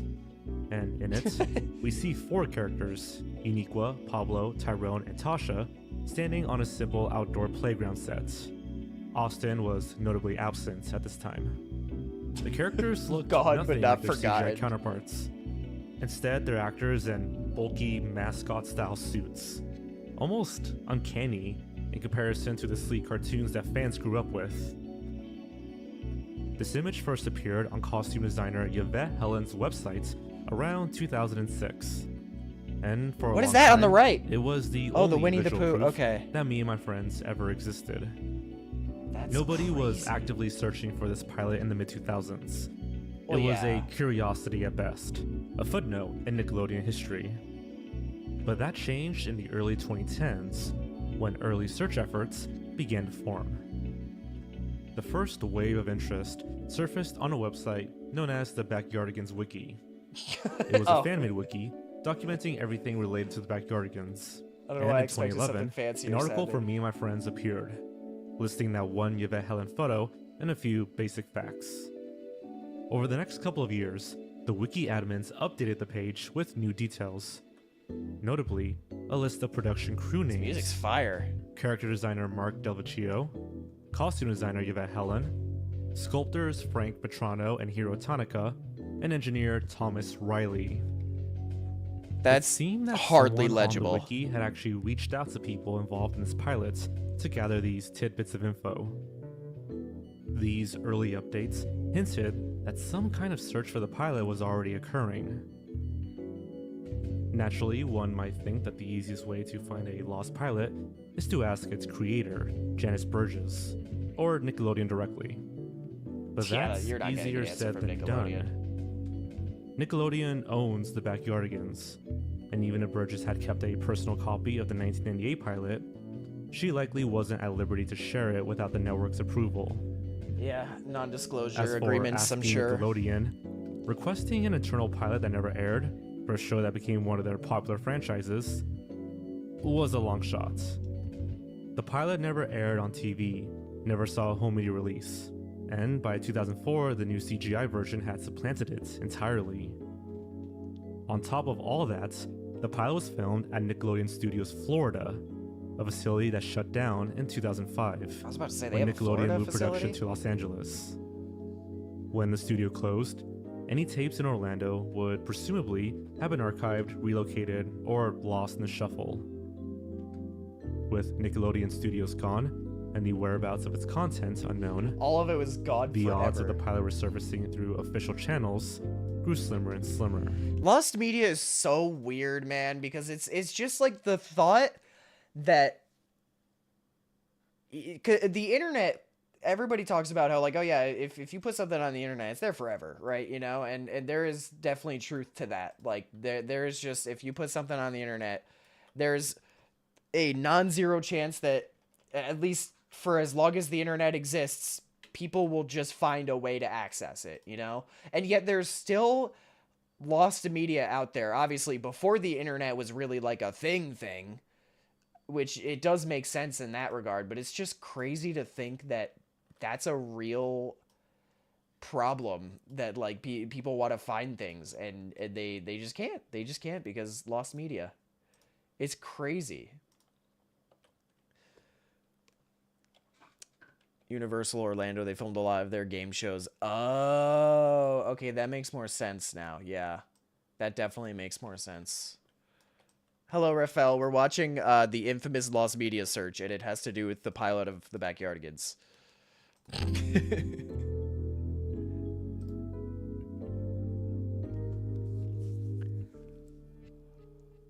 In 2014, the newly established Lost Media Wiki created its own page for the pilots. This entry repeated much of what was already on the Backyardigans wiki, but it added something extremely important: actual footage. A fan had unearthed a Nickelodeon Studios 10th anniversary promo video from the year 2000. It was a 5-minute montage of various productions filmed at the Orlando studio. Amazingly, hidden within that montage was a 3-second clip of me and my friends. 3 seconds. Let me see. Oh! The cinematic it was brief boom. and had no original audio. But those 3 seconds confirmed that footage of this pilot did exist. It's too serious. And that was huge. Just as the search seemed to be gaining momentum, something perplexing happened. Oh my god. In mid-2016, the Lost Media Wiki article for Me and My Friends was quietly deleted. What? Why? One day, the page was just gone. No explanation was given. And Okay, I'm sorry, this isn't related, but like it reminded me of it. What I don't know how true this is. The kid could have been making this up, but in 3rd grade, I have a distinct memory of one of my friends, Elena. I don't know. I haven't talked to her in forever. I don't even remember her last name. So even you couldn't even dox her, even if you wanted to. She like said, "Oh yeah, the old guy, the old person who was in the Barney suit got kicked out because he was hiding drugs in his tails." What if it's like a situation like that? Like Pablo was going out back and smoking some reefer. Oh, sorry. It was my O too loud. Sorry. I was for excited. casual observers, it seemed like interest in the pilot had simply died off. After that, the search went dark, at least for a little while. How do I want to do this? By 2017, Me and My Friends was a long-forgotten relic of 90s Nickelodeon. Mere glimpses of the pilot were all that remained online. Not even the plot was known. But interest in this lost pilot was soon reignited thanks to a YouTuber known as L Supersonic Q. LSSQ was a content creator who made videos on lost media mysteries and decided to investigate the Backyardigans pilot in a video on his channel. Discovering Me and My Friends really encompassed that like golden era of like early lost media content. And Me and My Friends specifically was one of those things. You came across it and you just had no idea like what it was or why it existed. And I remember finding the article on the wiki. That's back when I used to just browse the wiki, just finding anything. I didn't know what was out there. I would browse all the article categories and just whatever would catch my interest, I'd make a video about. So that's when I came across the Me and My Friends article. And at the time, it was just a really plain article. I don't think there was a lot of information on it, other than that one picture, that famous picture of the 4 of those costume characters standing alongside each other. And I said, this is not the show that I remember from back in the day. There's a weird earlier version of it that wasn't even CGI, like that's strange to me. And I said, I gotta look into this. His video recapped what little was known. Is this people's job? Is this like, is looking for lost media like a part of this guy's job, or does he just do it for fun? It is like an interesting thing to do regardless, but I don't know why, like it just conceptually, like I don't think I could do this. I'm already bad at finding things on the internet, like, and people are going out of their way to, like, do anything in their power to find something like that. I don't know, man. My brother told me that the reason Austin wasn't in every episode was because he was a child of divorce. I should not be laughing.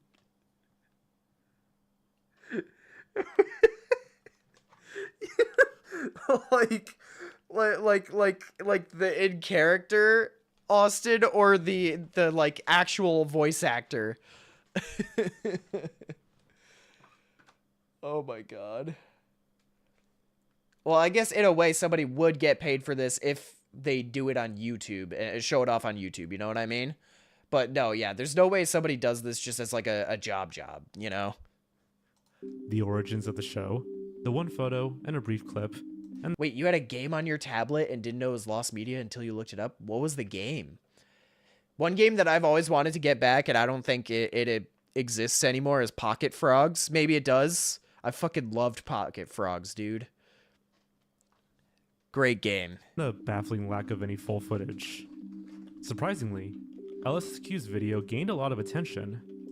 For a niche topic like a Scrap Nick Jr. show, his video drew considerable views and effectively introduced the mystery to a growing audience of lost media enthusiasts.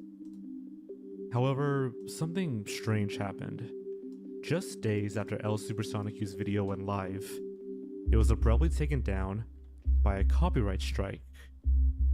Now, typically, if a video featuring Nickelodeon content is struck for copyright, one would expect Viacom, Nickelodeon's parent company, to be the one behind it. Oddly though, in this case, the claim did not come from Viacom at all. Instead, it came from someone claiming to be a lawyer representing an unnamed client. What is going on right now? LSQ was bewildered. He wasn't showing anything in his video that wasn't already online, and what he did show would be considered fair use. So, what was going on?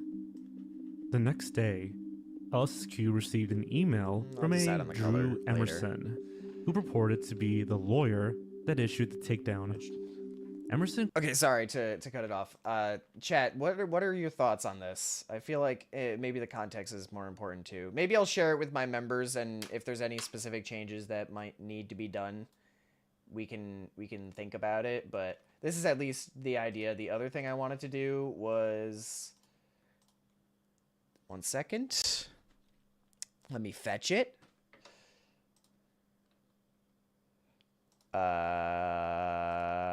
I need to draw Bowser. I need to draw Bowser, so give me a second. Can I just download this? Yeah. Yeah, hold on.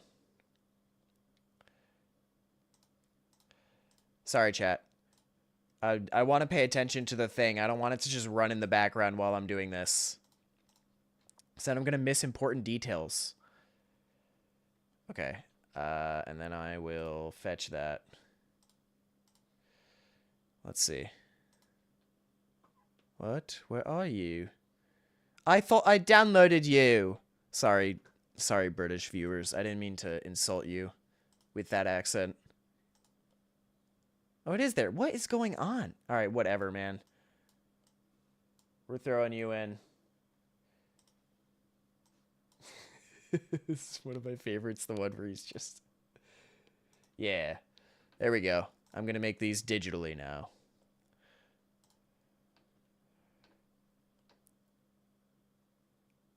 Oh, you're the drawing tablet I recommended? Hell yeah. I look forward to hearing about it. Yeah. Oh, spoilers? Not really. Those are like all streams that already exist. Bowser. All right. You really just showed your British odds. I'm actually going to throw tea at you. Claimed that he represented a client who had worked on the Backyardigans pilots. In the email, Emerson alleged that this client had received death threats as a result of LSQ's video, and that his video needed to remain offline for the client's safety. What do you mean? In my original Me and My Friends video, for thoroughness, I showed a clip of the CGI pilot in there. I was talking about the evolution of the show. I showed like the only clip that was online. It was like a 3-second clip, and I just mentioned that it existed.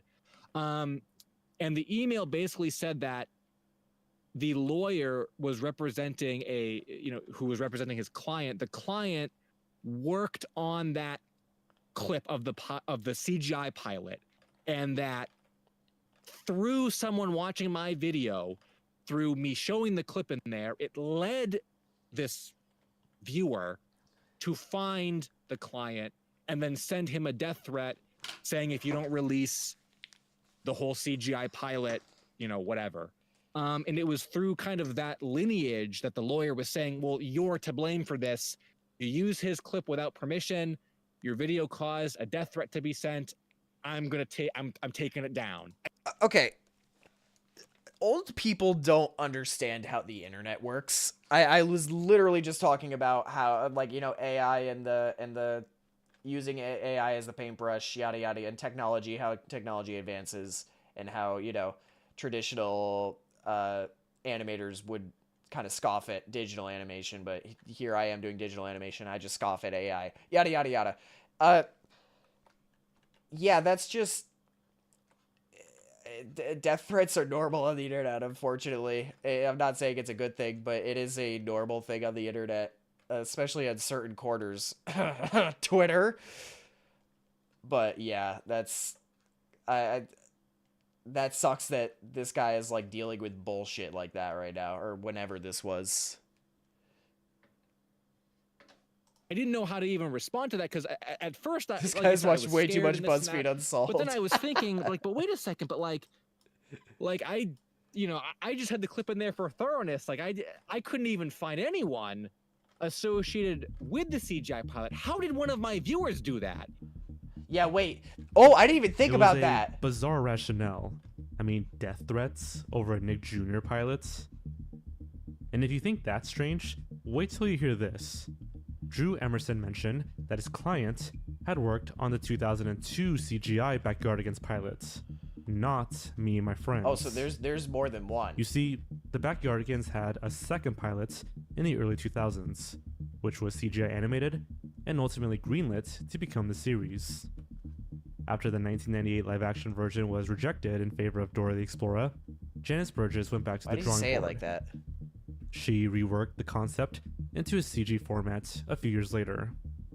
That second attempt was successful, and it led to the Backyardigans series that premiered in 2004.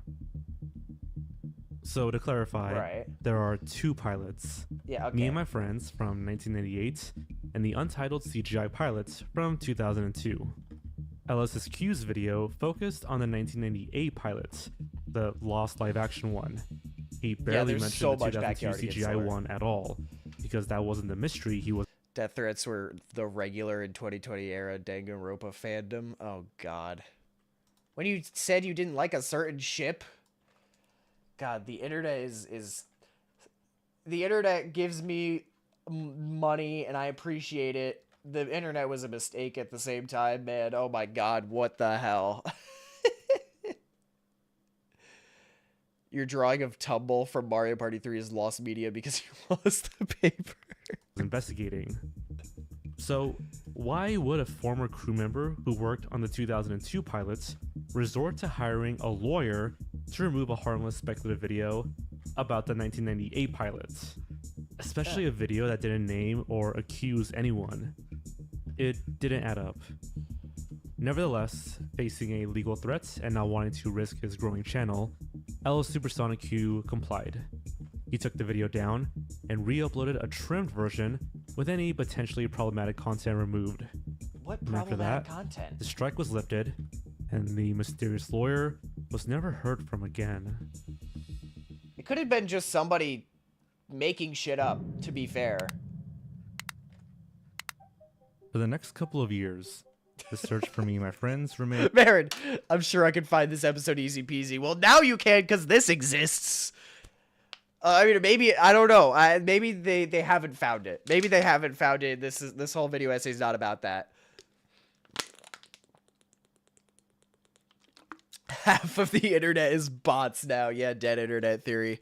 Honestly, before we continue on this, I just had this thought the other day where I was like, high key, because I was never really big into like watching streamers, but I think streaming is actually one of the best ways to consume content now. Just because it's there, I'm sure there are bots who stream, but nobody's gonna watch a bot stream, or maybe they will, but they're kind of an idiot if they do. Unless it's like Twitch plays Pokemon, you know, where it's like a bunch of people doing it. You know, if it's like kind of a meme briefly, sure.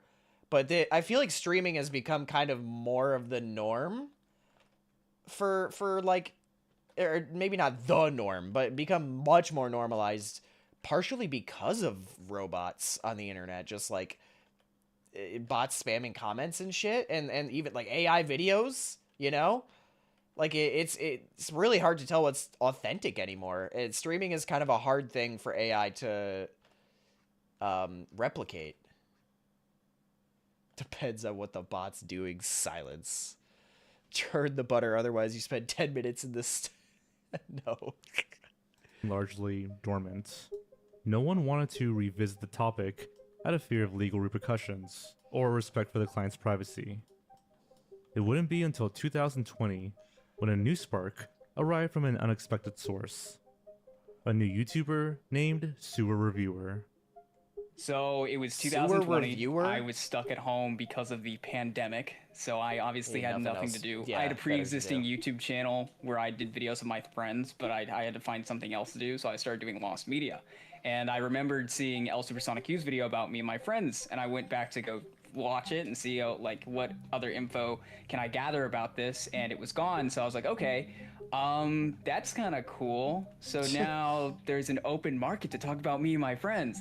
So I made my me and my friends video, and it really took off. I don't think there has ever been a more like important moment within like the history of Lost Media content creators and like the growth of the community than Sewer's me and my friends video. 2020 was a time when Lost Media investigations were becoming quite popular, and Sewer Reviewer was one of the content creators riding that wave. That year, he uploaded his own video on the Me and My Friends mystery. Sewer dug into a fresh angle, the involvement of Mark Eldon, a puppeteer who worked on the pilot. On his personal website, Eldon had a page in the late 90s detailing various projects he'd done. It's part of his resume. Sure enough, he had a section for Me and My Friends. He wrote, quote, "The first week in November 1998, I puppeteered for a television pilot for Nickelodeon called Me and My Friends. Shot in Orlando, the show featured costume characters and puppets, watching the meerkats shown above. essay. The show would be part of the Nick Jr. block if it got picked up. The plan is that the voices of the characters will all be dubbed by young kids." In a later update to the same page, Eldon added, "The show, intended as part of the Nick Jr. programming block, did not get picked up in its live action form, but may show up as an animated series someday." His prediction. This is the kind of thing that really makes me like, Lost Media is cool and all, but like, what happens when you find Lost Media that's not very interesting? Like, what if this is just not super interesting? You know what I mean? I guess it has to be interesting just for it to be this difficult. But just like the original video, if it wasn't lost, it wouldn't have this kind of life to it, right? So should I just create media and purposely lose it? Will that automatically make people interested in it? Like, half joking there. Like, I don't know. It's so strange. Of course, turned out to be true. Me and My Friends did show up as an animated series a few years later. Even more exciting was a photograph Eldon had shared. In it, we see Mark Eldon and two other puppeteers holding up 3 colorful meerkat puppet characters that were created for Me and My Friends. These meerkats, as Eldon explained, were intended to appear alongside the costume they're not that ugly, characters. actually. Puppets they are just, never they made it into the weird. Backyardigans cartoon, and this photo was one of the only known images of these puppets. Intrigued by Eldon's site, Sewer Reviewer reached out to Mark Eldon directly. Somewhere Eldon responded in a garbage and pile. clarified a few points. Quote, "I don't think I'd call it Lost Media. It was an in-house pilot for Nick. It never aired publicly, so it's not really lost. Yes, it was essentially a live-action puppet and costume character version of what became the animated series The Backyardigans. But the meerkat characters did not get used in The Backyardigans. That was many years ago, so I don't remember much more about it than what's on my website, which is very little. We shot it at the now defunct Nick Studios in Florida. least I this never guy's saw cool. the finished product. Oh. So even this guy doesn't really know much. Following this, Sue Reviewer tried contacting more people. He tried to contact crew members of anyone who might have been on sets, and he even got in touch with an agent of one of the puppeteers. But these efforts... Yeah, what's going through the mind of that guy? The guy that they reached out to was like, what the who are these people? Why are they asking me about me and my friends from 1998 or whatever the hell the year was?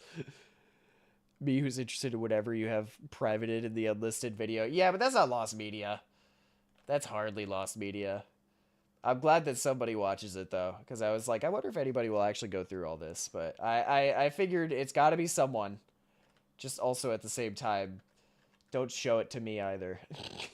I'll cringe. Where's my mouse? There it is. According to Reviewer's account, met dead ends. Some people didn't reply, and others had nothing to share beyond what was already known. And to be fair, the pilot was now over 20 years old. By this point, memories had faded, and many of the folks involved had long since moved on to new projects in their careers. By late 2020, despite Sue Reviewer's efforts, the search once again seemed to hit a wall. And at this point, the search for me and my friends could have fizzled out. But what happened instead is that the search transformed from a solo quest to a full-blown team effort.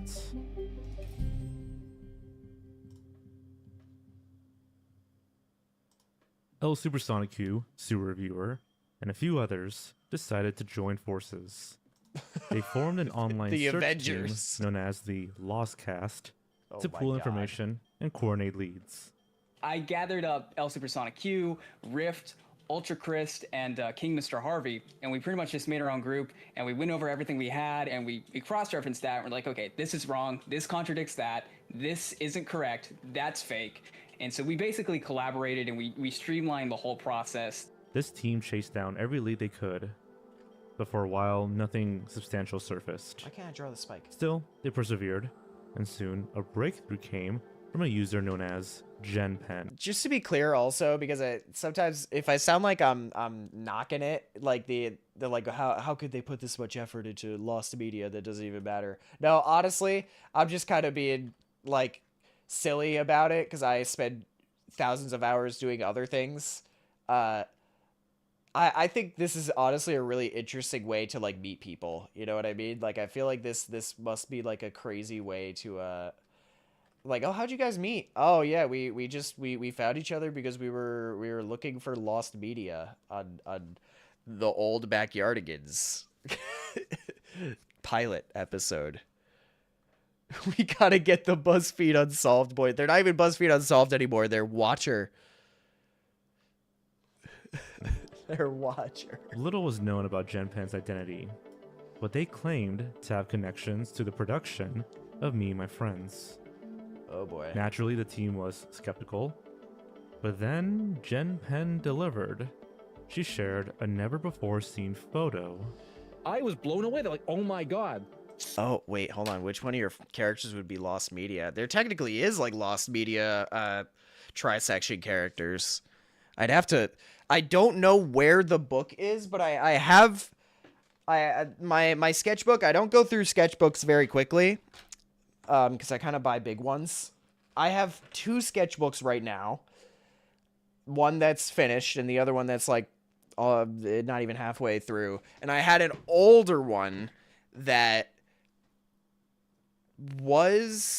I know for a fact I had an older one, but I don't know where it is, and I had a lot of old drawings. I know Garrett and Briggs are on there, but I have a vague memory of the very first drawing of Garrett and Briggs, like, ever. Hi, Jay. Oh, God, I just pressed a bunch of keys. Everything's fine. Everything's fine. But I can actually probably, right now, there's a few characters I think I from off the top of my head, because... I'll give, like, a better description of lore, but, like, the Trisection was based on a workplace before, it was just normal vibes in their house. But, so, I had, like, puns for certain characters. So, there's a guy with an eyeball for a head and a bunch of clouds around it. And I just called him iCloud. But it was, like, iCloud. So I guess this technically is lost media, but also not because I'm showing you guys. But it is still lost media because I don't know where the original drawings are. Then there was also, this was just like blatant. There was like a chrome looking girl of some kind. It was very, very like no rules at that point, no world rules. I just kind of made characters, you know?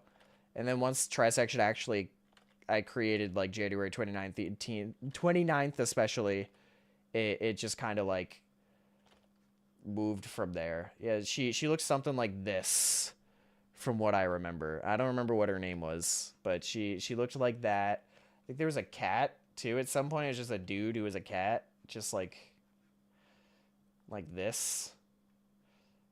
Yeah, Trisection lost media. Very interesting.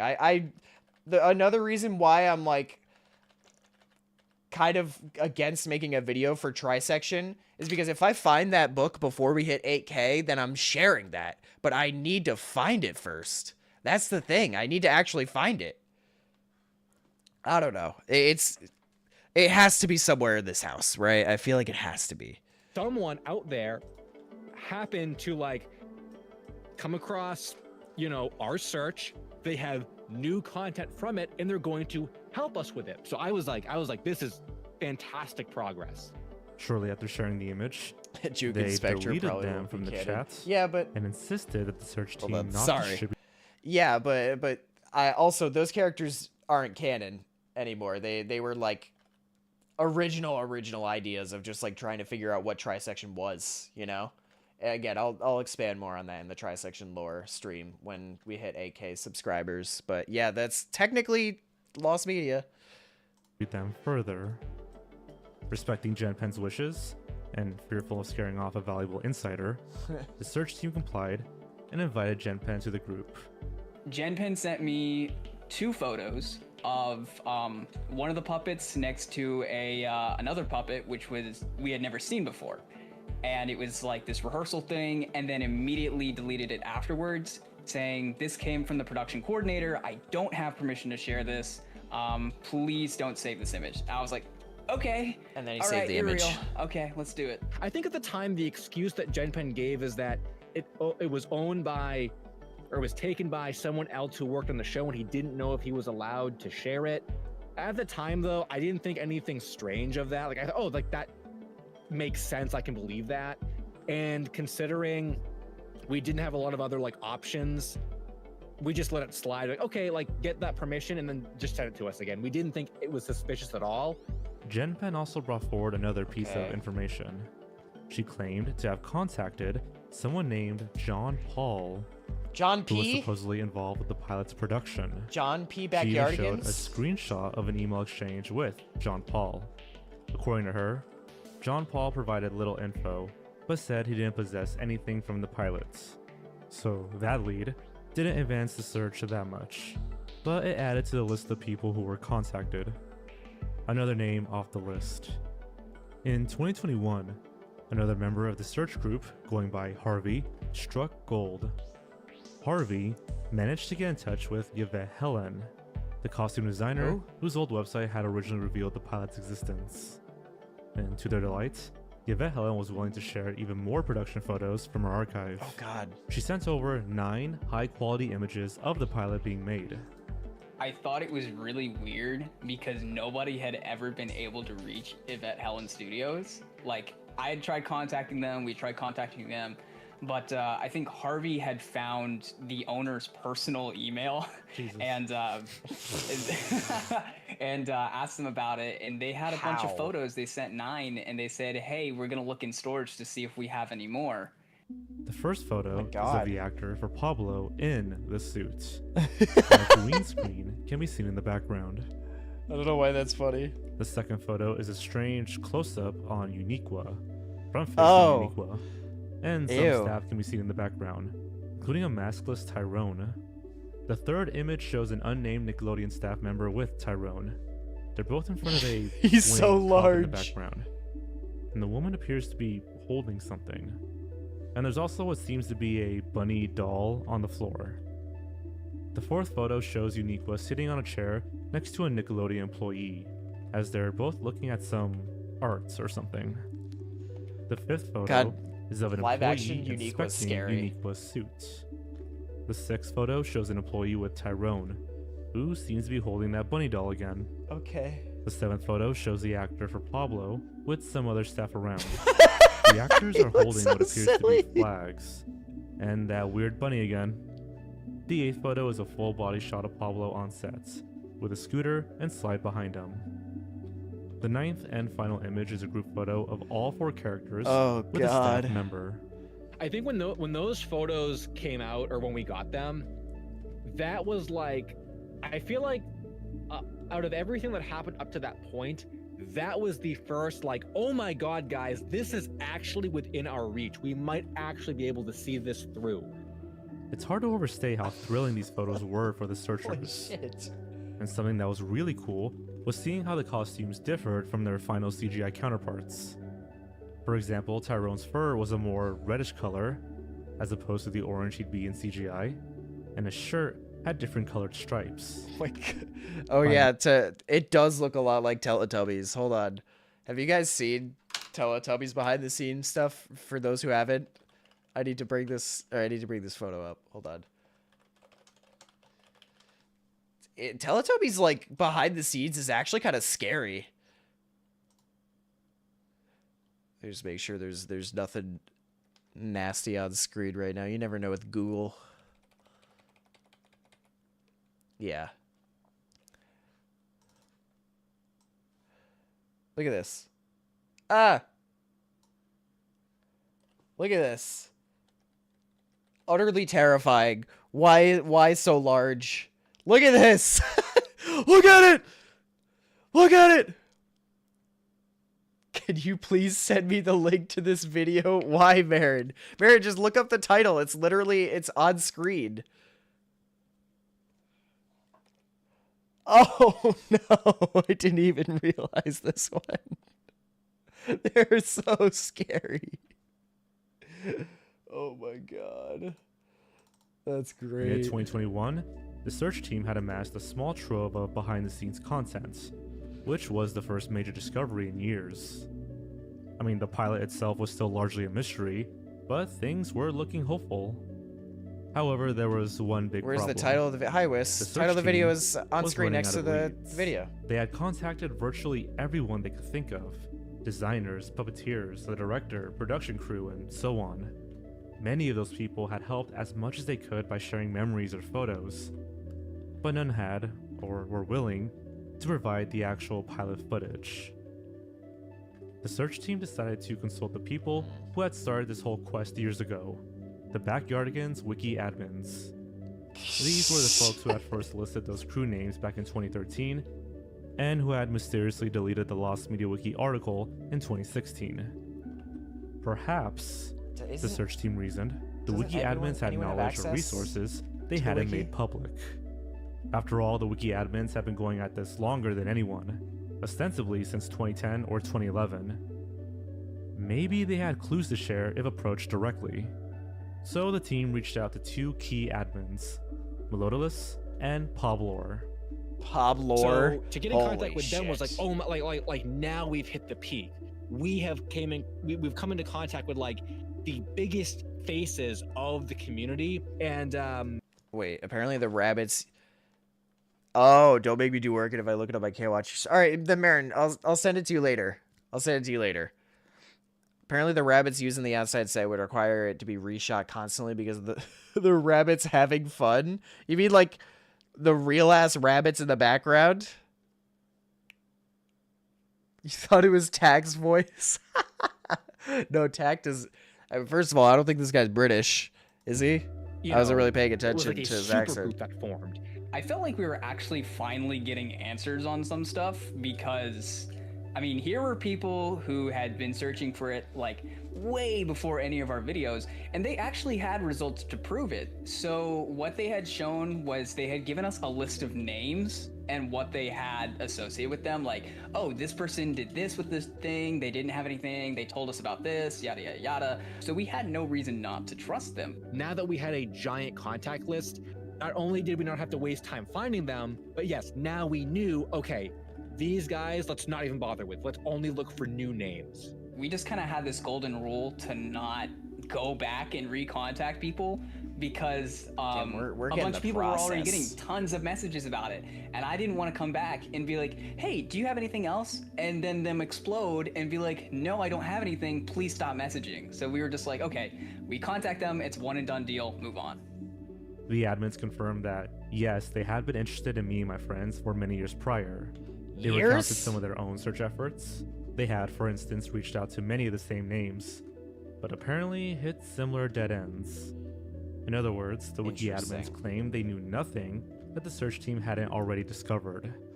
They offered sympathy, but no new leads or materials. We offer you sympathy. This was disappointing, to say the least. I mean, despite their head starts, it seemed that the Backyardigans wiki admins had little of value to add. Or so they claimed. I think at the time, though, I just kind of went with it and said, like, well, it seems to be very obscure and rare. Like, again, like, the wiki articles are pretty barren. They have names, they have contacts, but, like, the contacts just did, I mean, they outright said people they contacted didn't have anything. So I just assumed it was one of these cases where, like, okay, it's so obscure, it's so lost, that it's going to be one of those things where, like, one person that worked on it is going to have everything, and we just have not found that one person yet. And so as 2021 drew to a close, the search for me and my friends stalled yet again. Months passed with no major updates, no new contacts, and no footage. No, you're right, this is like a and none of the search team or the wiki admins had any ideas left. It would take someone completely out of the blue to reinvigorate the search once again. Enter Burr Lost Media. He's a funny little guy. Holy shit. Burr. By 2022, the search for me and my friends had persisted, but it was very dead. What could one person It was around add this time to that a user known as Burr Lost Media quietly began his own investigation. Burr was not originally part of the search team. In fact, he started largely independent. In a way, though, this was a blessing. Burr came in fresh and unburdened by assumptions or baggage that others had accumulated. Yeah, he new, just fresh wanted perspective. to find the pilot. Burr retraced many of the same steps, identifying who had worked on the pilot and reaching out to them, unaware that many had already been deemed dead ends. But luck favored Burr.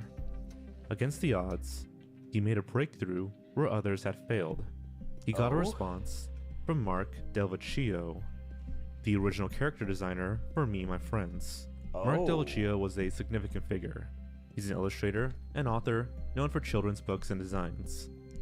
For the 1998 pilot, Delvecchio had been enlisted to translate Janice Burgess' ideas into visual character designs, and he oversaw the creation of the character costumes. Years earlier, the Backyardigans wiki admin supposedly had tried to contact Delvecchio with no luck. But when Burr reached out in 2022, Delvecchio responded. And he didn't just respond with words, he responded with pictures. I had a friend who had sent me a picture of Burr's new set of stuff, and I was like, what happened? I went to sleep for half a second and then this happens. So naturally we had to reach out to this guy and we're like, dude, where'd you get any of this from? And Burr tells us, oh yeah, I checked with this person. And we were all confused because we're like, we already checked with him. He didn't have anything. What happened? Delvecchio shared several behind-the-scenes photos from the pilot's production. These were images that no one in the search team had seen before. And unlike the on-set photos from Helen, which showed the bright, lively stage with actors and the crew, these new images had an almost haunting quality. Yeah. I even thought some of them were just like fake or something. I'm like, there's no way someone took a photo of the playground in the low lights, all dark and like, there's no way someone did that. Dude, not even. I didn't even think about this. Like, today, AI could also just completely like negate the lost media thing. You know what I mean? Like, you could just generate that image and people might be like, oh yeah, that might be it. You know what I mean? These rabbits are specifically a breed that's larger than average just so they don't look puny next to the Teletubbies. That's really funny. Oh, the B lid. All right. Well, how much more do we have of this? We do have like another half an hour of this, but I'll probably be streaming for a little bit longer. Might as well power through this. I do want to see this through. I was really happy. I was grinning ear to ear, and I said, "This is just gonna reinforce but I will look at that dumb stereotype that lost media is scary." And I'm gonna be thrown into that same meme with the spooky talking about a lost episode of SpongeBob. I was grinning ear to ear because I was like, "Oh, these are cool," but also, oh man, like I love the suits on the rack. Like the suits on the rack, like that's something you would never see. You'd never see that in the actual pilot. And like the more behind the scenes stuff that we got, like the more I was like super invested. I'm like, oh my god, like it could exist. Naturally, the search team was overjoyed by Delvecchio's contribution, but it also raised a question. Why was he willing to share these now when he hadn't before? Perhaps Burr's approach was simply well-timed, or phrased differently. Perhaps Delvecchio felt enough years had passed by that point that there was no harm in sharing behind-the-scenes tidbits. Regardless, this marked the first major find in months for the team, and it validated the idea that recontacting old leads might prove useful. I think at that point in the search is when I started questioning things, not like super heavily, but I started getting a little like weird feelings about the whole thing. I think it kind of stemmed from those photos that Burr got. About these teeth. The liminal photos. It was at that moment where we realized we could contact old people if we wanted to and ask if they had anything that they didn't have before. Around this point, the search team had splintered. L Supersonic U, Mr. Bones, and War Turtle decided to form a sub-team to pursue old leads. One of their targets was none other than Laura Kingsley, the director of Meet My Friends. Oh my god. To their surprise, Laura Kingsley responded to their inquiries. Kingsley is an established film director, with credits including indie films and TV movies, and she had been hired back in the late 90s to helm this Nick Jr. pilot. While she couldn't share the pilot video itself, she was willing to confirm at long last what the pilot was about. In an email, Kingsley explained, quote, "No plot really, a premise. For the pilot, it was the concept that if you are waiting and doing nothing, it feels like things take forever.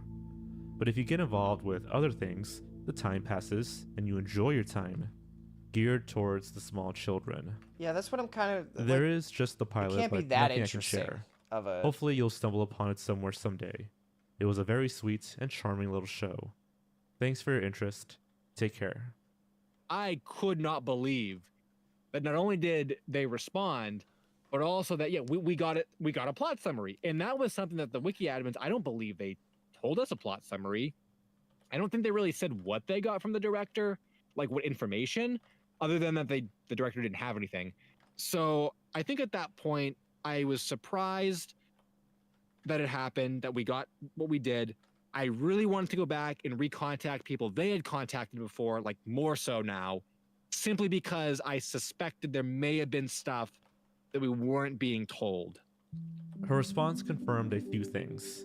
Firstly, that only one episode, the pilot, was ever produced, which, to be fair, wasn't a huge revelation, but it was still good to know. And secondly, that she personally wasn't in a position to release it. Quote, "There is just the pilot, but nothing I can share." What I believe from that conversation, and I don't know for certain, but when I asked them about that, and they're like, there's nothing I can share, I believe that was, I have the pilot, but unfortunately I cannot share it. Thank you for your time. Interesting. I feel like there's a good chance if anyone else other than Janice had the pilot, it's probably her. Perhaps contract. I understand. Yeah, he was just about to say contractually. I understand like the contract situation, and you don't want anybody to steal the idea. But I feel like it's at the point right now where it's like, all right, the Backyardigans is popular. It was created, and it's also not like something that's super spoilery. It's not a show that has to spoil anything. It's a kids show. Like I feel like it really isn't that deep, in my opinion. I don't know if it's like, seal of quality, you know, it wasn't that good, so we don't want to publish it and associate it with Nickelodeon. Dude, who gives a shit, bro? Just let it be. Do you have any plans for playing any more games on stream? Not today, but yes. Yes, I do. Of course I do. I just have had a lot on my plate recently, so I'm just doing a nice chill art stream, and earlier in the week too, because I have a busy week later in the week as well. Actual or personal concerns prevented her, or maybe she didn't have a copy readily available. Nonetheless, hearing the pilot's premise directly from its director was a big win. But the real turning point came shortly after, when Burr contacted hero Tanaka, and during their conversation, Tanaka casually mentioned someone that neither the search team nor the Backyardigans wiki admins knew about. Michael Riley. That name changed everything. Up until then, the name Thomas Riley had circulated in early wiki info, listed as an engineer who worked on the pilots. But here was Tanaka referencing Michael Riley. If Thomas Riley was really Michael Riley, he was a completely overlooked lead. Wait, what? He wasn't on the team's radar because all references to him were under the wrong name. Oh, no. This, I think, was the single defining moment, the climax that changed the entire story for the rest of this search. I could not believe that not only was there a name that no one had found before, which in itself is like, oh great, like we found someone new to contact. But I think it was at that point where the threads started unraveling. And we were all shocked by this because, like, how does that happen? It happens more often than you think. That can't just be a mistake. And the wiki admins are very, very stingy and very particular with their articles. If there's something that's wrong on their page, they're gonna instantly make sure that it's right. So to see such a small discrepancy there for so many years on a very popular page on their website is just weird. Burr wasted no time in tracking down and contacting Michael Riley, and he provided what would be the most definitive proof of the pilot's existence so far. Wait, so Michael Riley replied and provided... Were they all under the assumption this entire time that it didn't actually exist in the first place? Photos of the actual physical tape of me and my friends. Seeing the tape for the first time was the most amazing thing because, oh my goodness, there's actual proof of it. It's right there. We are so close. And then seeing that there's a second tape, just immediately a flurry of emotions because, okay, cool, now there's two of them. Okay, which one can we get? And I just remember, like, I just have a vivid memory. I was standing in the mall outside of Five Below, the Five Below store, and I was on my phone. I saw those photos. I wanted to run into Five Below and tell everyone in there, guys, me and my friends was found. We got a tape. Like, I remember just like an out-of-body experience wanting to tell the people in the store that the search was over. This was the first time anyone outside of Nickelodeon's circle had seen the tape itself. The picture showed a professional video cassette with a Nickelodeon label and the title Me and My Friends, and a date from 1998. The rehearsal tape presumably was a separate tape that contained practice footage but we test still need to shots see it. from October 30th, 1998. It exists, just sure. before filming.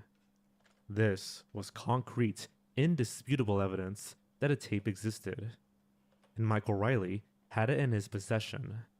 The search team erupted in celebration, but something didn't sit right. If Michael Riley had a tape, and even a rehearsal tape, why hadn't the team heard of him until now? Where did the admins of the Backyardigans wiki even get the name Thomas Riley from? And how did they supposedly contact someone who never existed? But here's where it gets even stranger. Right after Michael Riley had surfaced, something odd happened on the Backyardigans wiki. For the first time since 2016, the Me and My Friends wiki article was edited. The name Thomas Riley was corrected to Michael Riley. This edit was made by a mysterious user named Augie. Wait, Want so to know who's something extra weird? who's this Well, other the guy? page had been locked for years, and an admin, Melodious, had to specifically lift the protection so that Augie could make this single correction. Well, what was really weird about it was the wiki page couldn't be edited. The admins had locked that page because they had gotten so much traffic. So we checked the history, and basically an admin had to have unlocked that page, allowed that edit, and then relocked it just for someone to change that name to something that only we knew, just to mess with us. Oh. The search team invited Augie to a private chat to find out. In the chats, Augie claimed that he too was doing his own investigation and had contacted the former Nickelodeon Studios art director named Greg Santoro, who provided a new behind-the-scenes photo from the pilot. Augie shared this photo, but soon after, he unsent the photo and disappeared. Dude, He what? then went silent and stopped responding. Augie showed up with this brand new name that only we knew, supplied us with a new picture, and then disappeared mysteriously into the wind. Okay, dude. And after that, after they pointed out that he had a tape, we never heard from Augie again.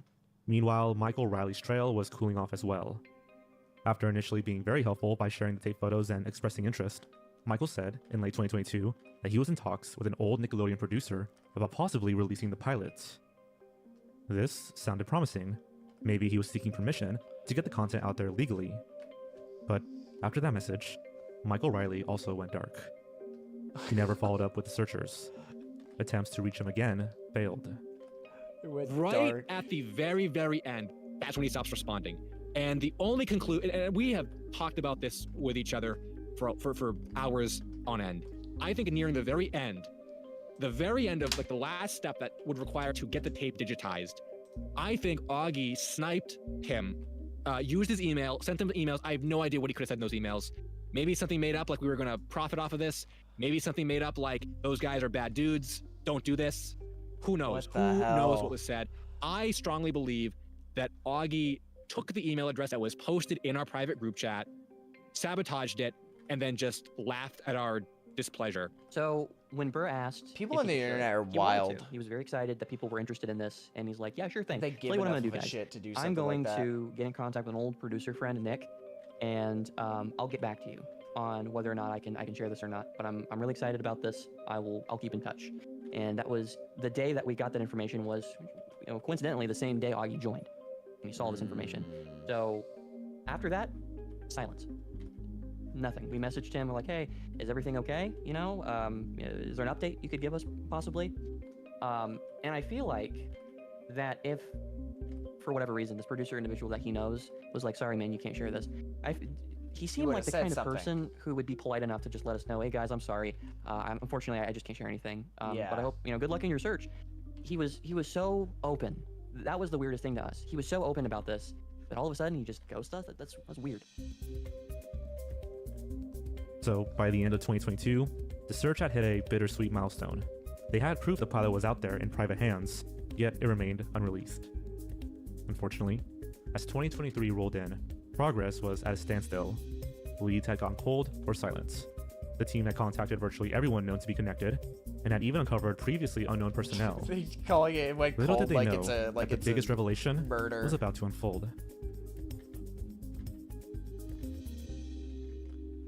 Like it's a criminal case. As 2023 rolled in with little progress, members of the search team began to retrace their steps and re-examine old evidence. That's when they found something truly jaw-dropping. Recall that the Me and My Friends Lost Media Wiki article was deleted in 2016. This was done by user Melodilus, a Backyardigans wiki admin. That's already a little strange, but check this out. When an admin deletes a page, they can also leave behind a reason or a comment. The searchers discovered that, in the page deletions log, Melodious left a brief comment. It read, "The admins at the Backyardigans wiki all have a copy. What? Most content on this page is false, and it is appearing in search results in place of our own work." What? We do have The like 2 admins years in at change. the You're Backyardigans right. wiki all have a copy. This one sentence recontextualized the entire search. What? It's true. It meant that as of 2016, the very people running the Backyardigans wiki already possessed the pilots. We were so mad. Why are they such bastards about it? There was no reason for it to be that complicated, and we were just like, What the heck? These people talk to us directly. Why are you lying to me about the Backyardigans pilot? It's not that serious. Needless to say, blew our minds. I mean, I think it was at that, I always say it was at that point they became Heisenberg. It was at that point we were like, our jaws were dropped. L did not want to believe it. He just refused to believe it. He didn't want to think that they would do that to us. I couldn't wrap my head around like what, and I guess it was just like, you know, me being misguided. I thought when Sewer asked them, hey, we're looking for the pilot, can you help us? I feel like a normal person's reaction would have just been, oh, I have the pilot, this guy's asking me to help find it, I'm just going to ignore him.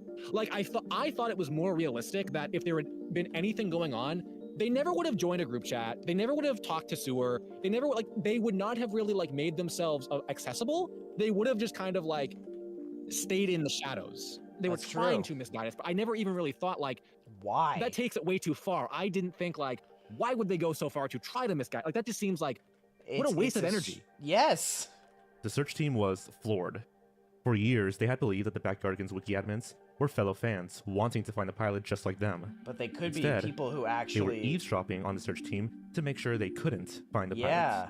What if the wiki admins had the pilot all along, it would explain a lot. Remember the user Jen Penn and how she had shown an email chain with John Paul, a supposed crew member, claiming he worked on the pilot? Well, Burlost Media had independently reached out to John Paul via a different route, and John Paul flat out denied ever working on the show. He said, I was working at the studio but didn't work on that show. It was discovered that the email Jen Penn provided was fabricated. In short, Jen Penn was feeding them false clues just to get in on the search team. What the hell? Then there's Augie Town, and the email he showed from art director Greg Santoro.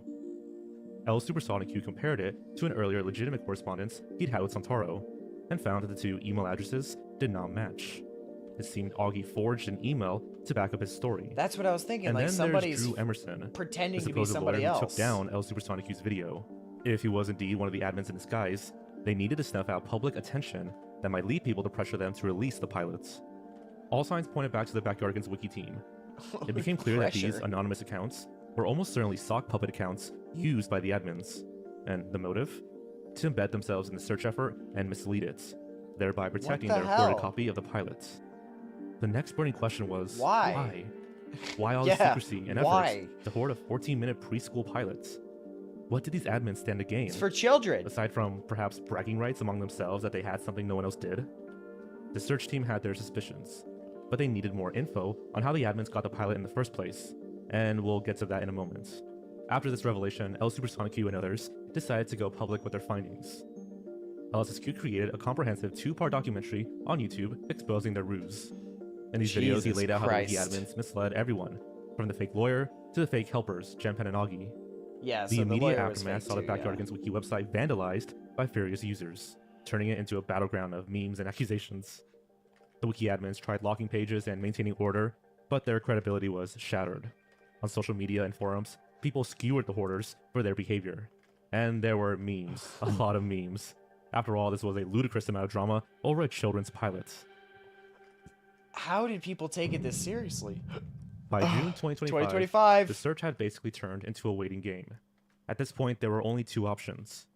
Either the hoarders would relent and release the pilot on their own terms, or someone else would find a way to leak it out from under them. The admins by now were isolated and somewhat vilified, and they were likely hoping the drama would just die down. But instead, the final act of the story was about to unfold, and it was something that none of them could stop. Oh my god. All right. On the night of June 27th, 2025, we're at the resolution. A popular Twitter account called The Lost Media Busters, run by a user named Shish, had posted a tongue-in-cheek tweet. It joked about how 2025 was the year of lost pilots being found, such as the Family Guy's pilot, Dora the Explorer's pilot, and so on. They poked fun at the fact that me and my friends still hadn't surfaced, and it was a bit of a meme at that point. Not long after that tweet, Shish received a private message from a Discord user called P. P claimed to have the Me and My Friends pilot via some connection to Paramount's servers. What? Paramount being Nickelodeon's parent company. It's online? This user said he found the pilot because of that very tweet by the Lost Media Busters, which spurred him to look. And as proof, P began sharing screenshots of the pilot. No. He told Shish that he was willing to share the file with him so it could be released. At this point, Shish was stunned and excited. It seemed almost too good to be true. Shish agreed, and he received a video file through their chats. Shish began downloading the file, but then, P changed his mind and deleted the file mid-transfer. No, what do you mean? He got cold feet. He told Shish he decided to hold onto the pilot because if it leaked widely, it would become big news and could alert Paramount, causing them to tighten security and thus costing him his access to their servers. Shish was left with only a mere fragment of the pilot that finished downloading before the cancellation. I was happy with just that because I think at this point, with how long it had been going on for and how crazy and awful it was, we need to see this by the end of the video. Footage to any extent, even if it was like cut off like it was a short clip, like that to me felt like a victory in itself. Well, let me start off by saying I was a little pissed off that he pinged at everybody, but then I was really happy to see that there were screenshots in HD, mind you, HD screenshots of the pilot being shared, because these photos were the first actual pictures of the pilot itself. For ages, the only actual content we had from the pilot was that 3 seconds. All the other photos that we had actually received were just behind the scenes production stuff. Like this was the actual first images from the pilot itself, and that was just so crazy. No, he suddenly did a weird like 180 and started talking about, oh, I'll get in trouble if I do this. And he's not talking about like fucking Paramount or something. He's talking about like some other unknown entity. And he's like, I just can't sacrifice or whatever. God? Is God involved in this? So I hop in BC and I'm like, this better be good. And he sends 3 pictures, never before seen pictures of me and my friends. Not set photos, actual screenshots of the pilot. Passed beyond the 3-second clip that's burned in my frontal lobe. Actual pictures of the characters moving around in the actual production, and the sweetened master tape splash screen. It was a strange night. I remember being notified about it in a Discord server I'm in.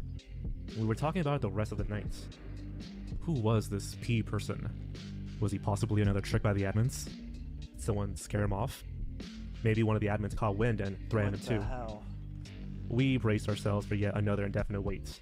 But then, an anonymous user on 4chan leaked the entire pilot. Not 4chan. What? The anonymous user who posted the pilot said, "Fuck you, Backyardigans Wiki. Happy Brat Summer. Love Pungus." What? To this day, I have no idea what that means. Wait a minute. Oh.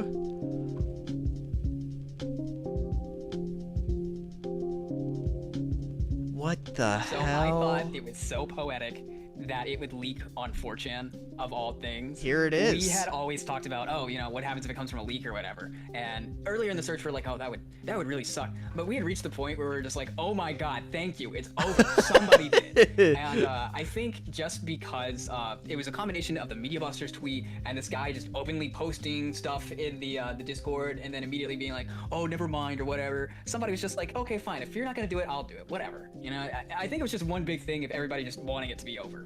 The source of this 4chan leak remains anonymous. Holy shit. Given the timing, one wonders if P himself decided to quietly drop it after all, perhaps feeling protected by 4chan's anonymous nature. Or it could have been an unrelated individual who had also gained access via the same hacked sources. Some even speculated it might have been a dissolution. Mystic, you were like in the know of all this? I didn't even know this was happening. How popular was this? The whole, like, me and my friends thing, because I had seen this thumbnail for this video and I've always wanted to watch it. I didn't realize it was like a goddamn phenomenon. An admin or someone who got it from them. Regardless of who leaked it, the outcome was that me and my friends was finally found. Following the release of the pilot, one of the admins, Melodolus, came out of hiding and reconnected with the search team. Oh. According to internal messages between the two parties, they originally got the pilot courtesy of another Backyardigans Wiki admin, who we'll refer to as K. He is definitely the most like elusive person out of the entire admin people. Some of them I don't even think we've talked to before. Damn, it really was. They just have no presence online whatsoever. But K is different. K prided himself as the quote-unquote, this is Alex's words, not mine. He deemed himself as a Backyardigans oracle. What? Oh, they were what very now? pretentious in the community. They believed they knew everything about Backyardigans. Great achievement, by the way. They had everything on the show. It is like, it's kind of creepy. Melodolus claims that at some point between late 2015 and early 2016, admins K and Poblor received the pilots due to an unauthorized access into Nickelodeon's internal archive system, known as Nick Central. Nick Central was essentially Nickelodeon's internal digital library or media server. likely containing high-quality masters of shows, pilots, and promos. Yeah, that'd be so cool. It's a bit unclear whether they carried out the hack themselves or simply seized the opportunity. Nevertheless, they downloaded the files of not just one, but 2 Backyardigans pilots, the 1998 live-action Me and My Friends and the 2002 CGI pilots. To understand how serious this was essentially an illegal breach of a company's confidential archive. Right. That's why it's Once Kay and Pablo had copies of the pilots, they apparently distributed them among the Backyardigans Wiki admin team. Suddenly, these fans had something incredibly rare, the actual pilots that even Nickelodeon had never released. And instead of celebrating the find by sharing it, they decided to hoard it privately. Perhaps initially it was caution. After all, they got it through a serious breach of law. I guess so. But beyond that, a sense of ownership and control set in. This was their precious treasure now. According to Melodolus, this moment in 2015 to 2016 caused a fracture even within the admin group. Melodolus began distancing himself from Kay, uneasy with the toxicity and illegal nature of what was happening. There were arguments about whether to quietly share at least some of the contents, but Kay was fiercely against letting anything out. From 2016 onwards, everything the wiki admins did starts making sense through this lens. They locked down their pages, they removed outside info, and they became gatekeepers. Nearly a decade of hoarding and intimidation followed. Melodolus later claimed that Kay would even threaten any fellow admin who tried to release the pilots. Now, for unknown reasons, I'm told that Kay stepped away from the internet around 2018. He deleted his YouTube channel, his blog, and forum accounts, leaving only a fandom account in existence. It was like he was trying to erase his online footprint. Despite vanishing publicly, Melodolus indicated that Kay still remained in contact with the remaining admins privately, continuing to urge, or bully, them to never release Me and My Friends. It had become, in Mel's words, like a prized possession for certain people in that group. Ew. So by the time the search team in the outside world was earnestly hunting the pilots, the wiki admins had long had it, and had sworn among themselves to keep it a secret. So they infiltrated the search, and sabotaged it, so that LSSQ, Sue Reviewer, and the rest would never find it. Dude, what But in doing the so, they hell? inadvertently set up one of the most convoluted wild goose chases in lost media history. The final straw in the saga came in mid-2025, after L Supersonic Q's videos turned public sentiment overwhelmingly against the admins. With Kay largely out of the picture, and the pilot already leaked online, Melodolus came forward with an official statement, claiming there was more to the story. In this statement, Melodolus confirmed much of what we recounted, that the admins did obtain the pilot through unauthorized means. They were in school at the time, so likely minors or very young adults when this happened. Melodolus claimed that even back then, he felt they should release the, quote, harmless, non-sensitive stuff they found. But others in the group were vehemently against it. He described a culture of gatekeeping and pressure, where even hinting at sharing content would result in frantic messages, threats of doxing, and even late-night phone calls from fellow admins to intimidate him into compliance. What the shit? He also shed light on P, claiming P was a completely separate person who genuinely found the pilot independently. According to Mel, P might have been threatened by someone as well, which is why he pulled back, though Melodolus doesn't confirm who. I'm glad that it's finally over with, not the search, just for him. You know, with all those admins, I'm glad that you know, they're out of this mess, because it honestly seems like, yeah, we can look at fan art after. Case of blackmail. So hold these people, you know, accountable for something just because they accidentally got caught up with some guy who had unauthorized access to something you shouldn't have. So I'm satisfied with it. Obviously, it's not mine to judge, but yeah, I'm just happy that it's over with for him. And I hope the best for all the admins and that they can finally be left alone. I wish that this search could have been different. I wish there could have been a different flow of events. I wish Melodious could have turned to the light side sooner. I wish there was more of a fight for fairness in terms of who has it and why can't it be released, and you know, I just get really sad thinking about the way that this kind of all turned out. And just like that, it was all over. Me and My Friends had finally been found. After years of misinformation, private hoarding, fake aliases, and dead ends, the pilot in its entirety was now available for everyone to see, concluding one of the biggest, most eventful searches in lost media history. And all of this for a goddamn pilot show for preschoolers. I was gonna say. The ironic thing is, had the admins just released the pilot all the way back then in 2015 or 2016, or had they just ignored the search team, yes, exactly, none of this would have blown up. The Nick Central hack would have been buried in internet history. It's so massive. The pilot would have because just been of online, and no one would question it. But because Kay and whoever else was so keen on hoarding it by any means necessary, the search got way, way larger than they could handle. And if the 4chan Anon was really just some guy who leaked it to spite the Backyardigans wiki admins, then they have no one else to blame but themselves. True. Thanks for watching. See you next time. Damn. That was like a movie, dude. Holy shit. That had like layers to it. God damn. Dude, shout out Jorge, bro. Shout out Jorge. Alright, I actually need to do this as well. Hold on. I will do that. I'll play music. Let me finish this Bowser, at least outline. And then we will look at fan art and stream. Sound good, chat? I forgot to give this guy a spike band over here, too. I know, very different stream style, but you know, there's no reason not to get experimental sometimes. If I don't have other stream ideas lined up yet, might as well do it. Might as well do it. It's a good time. I did not expect to be as invested as I actually was, but I knew it was going to be a commitment regardless. Holy shit, an hour long is insane. I had to speed it up at a certain point. I was like, yeah, I'm not going to be able to sit through this entire thing. Alright, just like this, right? There's probably going to be extra layers that I'm going to have to take care of here, but we'll see. Okay. Oh, and his eyes. Did I draw his eyes in the other one? We'll do it later. Okay. Bowser 3. Alright, let's look at some art and end stream. What do we say?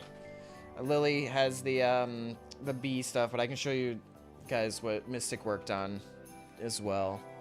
I almost looked up bee. I was like, what do... I'm just gonna find an actual picture of a bee. Oh my god.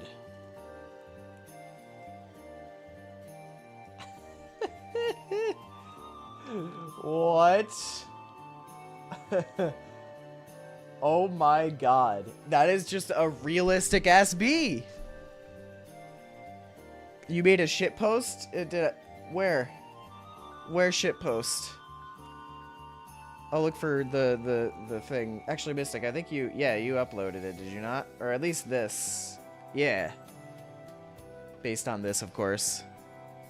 I'm slowly going. Are you sure it's slow? Wait, is she like a ghost? Or I thought she was like Apaches. Apache. Become the spike ball user. Oh, God. Why'd you have to put that idea in my head? What did I just... I got audio. Oh. I'll look at that after. Sorry, not relevant.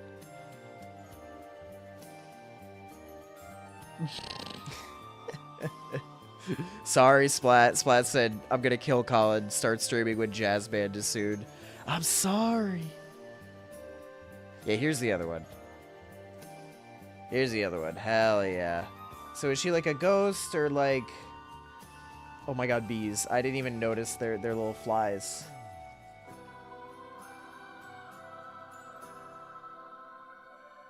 You didn't ping me for the other one. Okay, gotcha. You might have already seen it. Oh, is this... I think I know what you're talking about now. Is it... Oh, maybe I wasn't even added. Hold on. One second.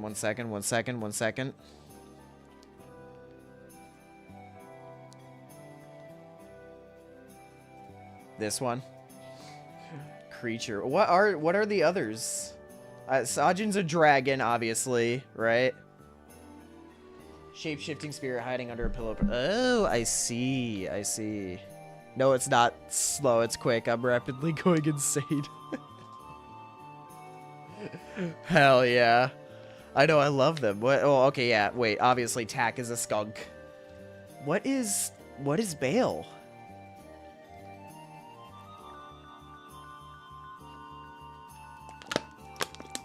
What is the bailout? I'm bailout. I don't know why I said it. Bailout, I'm bailout. Like, they're two separate... It's fine.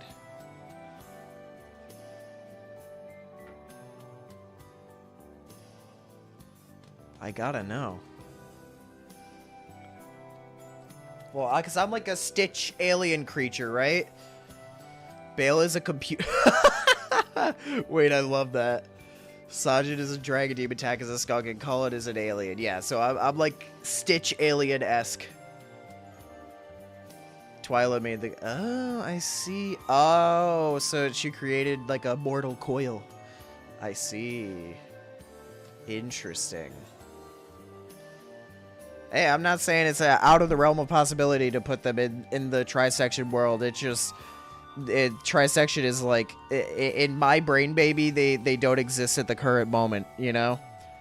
But I'm not opposed to the future of it either. I'm gonna have to really dig for that other drawing tablet, or not tablet, the drawing book, my sketchbook.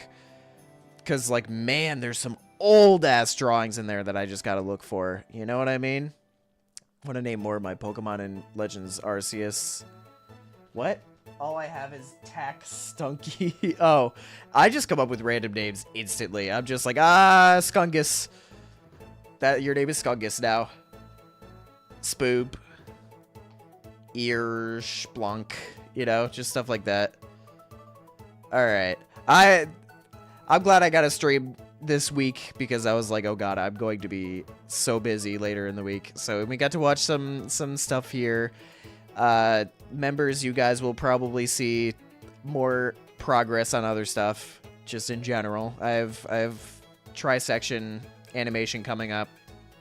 At least it's coming out this year regardless, the new Trisection short, you know what I mean?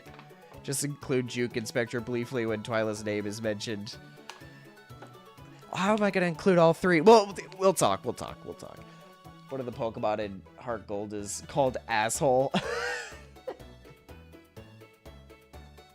Oh, still looking for shot. I don't understand. I'm not playing ZA. We'll do a ZA yap sesh some other time. We'll do a ZA yap sesh. Hopefully I'll have the Bowser stream set up maybe even next week. Probably 2 weeks from now is my guess, but maybe next week. Maybe next week if I can figure it out. Maybe I'll do an art stream again next week. I don't know, but for now, chat, I hope you guys enjoyed this lax stream. The last two Princess Peach Turnip challenges were absolute chaos. So now we can actually just, you know, we can take a quick break and then eventually go back to Special Ultimate Marathon and Want to Die. Thank you for joining me. I will maybe stream this weekend. Probably not. Busy week. But, you know. Yeah, name your shiny after me. Name your shiny after me, Connor. I like that idea. Sorry, that sounded pretentious. Okay, I'm turning the stream off now. For real, for real. I'm not hiding anything. Goodbye. Goodbye, chat. Goodbye. Goodbye. Goodbye.